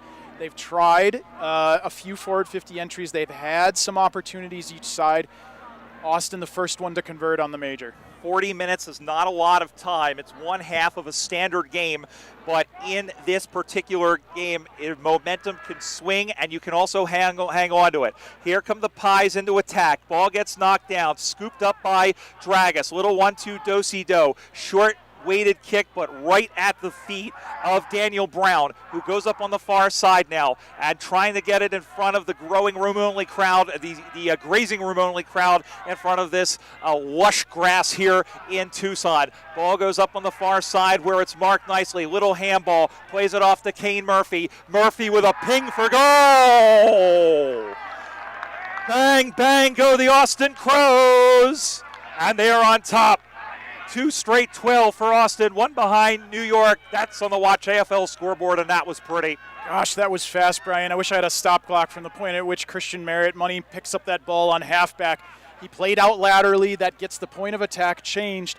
They build up the far side extremely quickly. A couple of big penetrating kicks, and the goal just like that. Bang, bang, bang. That was fast, and suddenly a very, very close scoreless game becomes a little bit tenuous for New York. They don't want to concede another one. Still plenty of time. It'll be a matter of how well they answer here. And just like Tom Ellis says, in just a blink of an eye, the ball can go 180 meters and be through your own big sticks on the defensive side. So 11-point lead for the Crows. Again, looking for their 10th national championship. That would clear Denver by 2. They would also become the 3rd team behind the Denver and Golden Gate women individually to win 6 in a row. As the ball is picked up, it's like a greased watermelon out there at Willow Grove Day Camp, RIP. As the ball comes out to the near side, tries to pick this one up. He's going to have a man on his hammer. That was Danilo. just got it away was Barr. Look at this, oh, but it was stopped. Robbing the pill, ball cried the crowd as McDowell was in there, but the ball came forward, and now running all by himself is Thurman. Thurman sends that one in towards the sticks. It tails off to the side, and it will be no, it just stayed in the field of play. Carpenter Wanyanwu tried to get it, and now that hit the post, but the question is, what is the call? Might be kicking in danger. I yes, think that's what it was. So Yep, that free kick to New York here. The New York defender was falling over as Chippy got his kick across. So it is still on the Watch AFL scoreboard, still 12-1 as they come out to the near side. Free kick will come the way of the Pies, and it will be one Troy Danilo. Danilo's been around for some time. In fact, he's given it away, or rather, he's handed it over to the man in Adam Edwards. They swing it around the chain of fools. Franklin out the far side. Now it goes down. Tries to go and pick that one up. And it looks like we're going to have a something, as it looks like it is going to be a free kick, and it will go the way of Austin. And so another chance. This is Thomas O'Sullivan.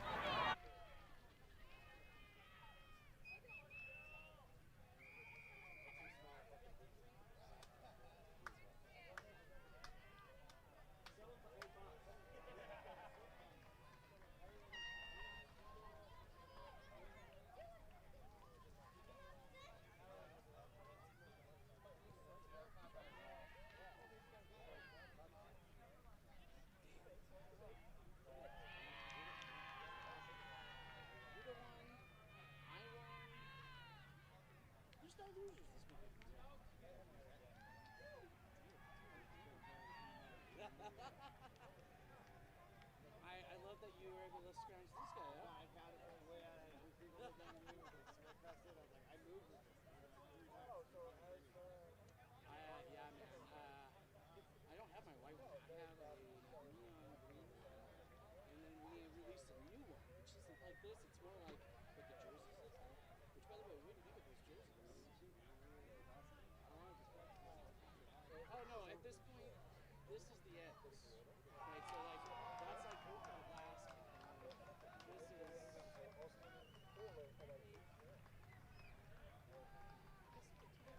Yeah. So I basically just glass like this, and then we're just going around taking photos of people.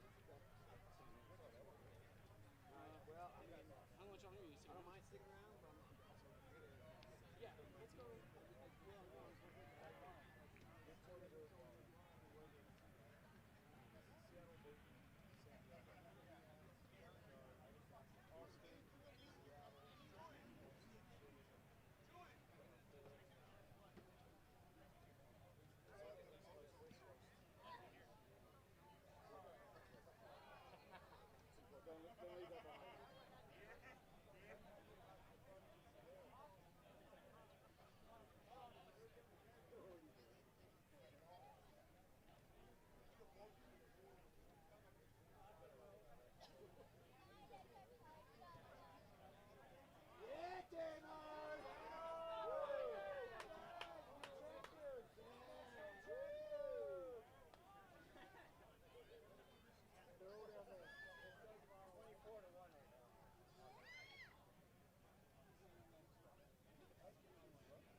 Get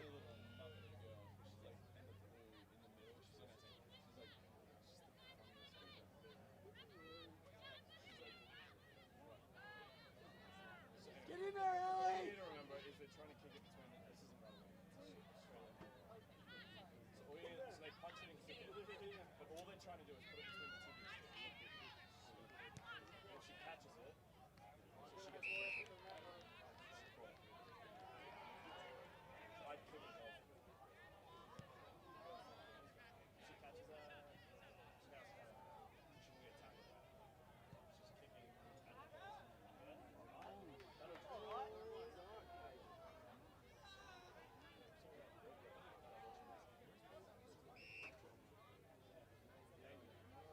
She's kicking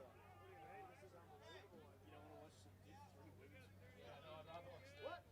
Me and the W. You're gonna watch the actual championship.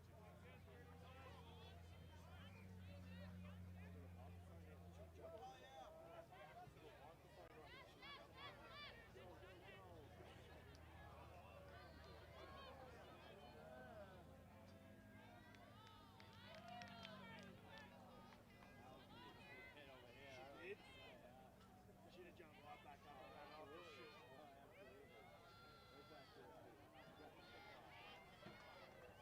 Yeah.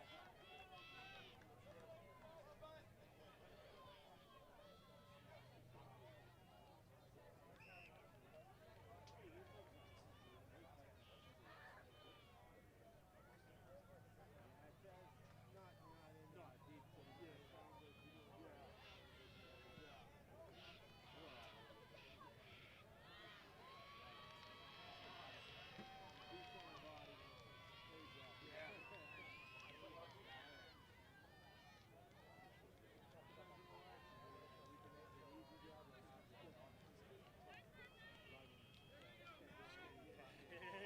still around all of that. It's summer, it's like 85 degrees. Oh, you're freezing. Yeah. It's funny, I was watching something the other day.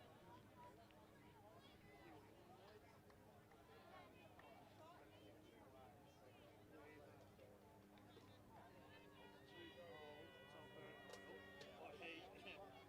Too hot, and it's fucking, and they put the air conditioners on, so it's like all about electricity. There's no in between, there's no like, you get like a month or two, and it's like, you can turn the heat off. All the air conditioning. Yeah, it's like, I get to say that. Yeah. Oh, I bet they are. Yeah. Nothing breaking.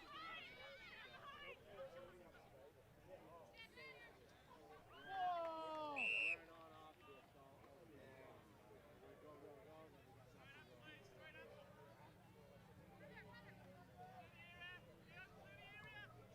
Ellie, you gotta get there!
Okay.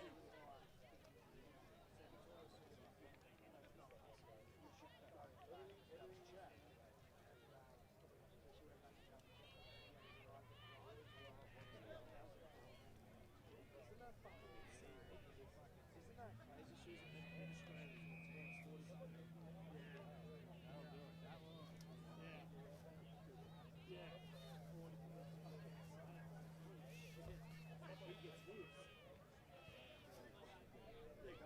Yeah.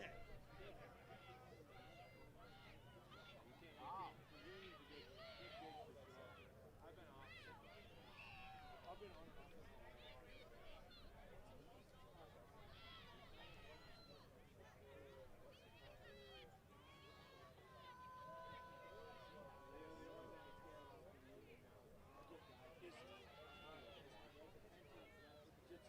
Yeah.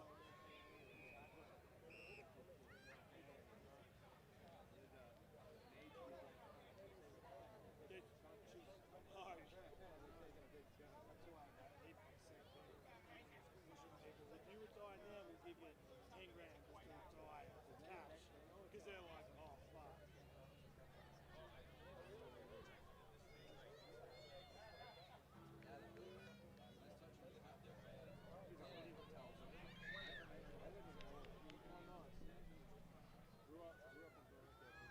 Yeah.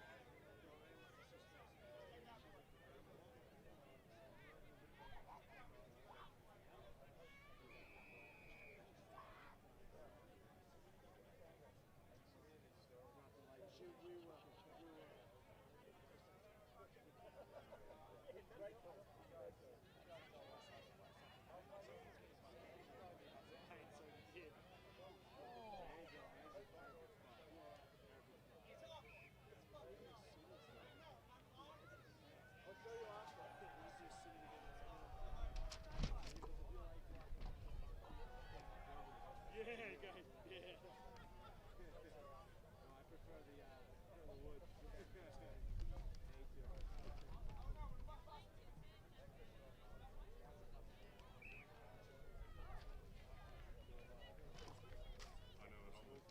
No, I prefer the woods. Yeah, I've got a cow, so I'm giving them the ovaries. Oh, yeah. Yeah. We'll do well. We'll do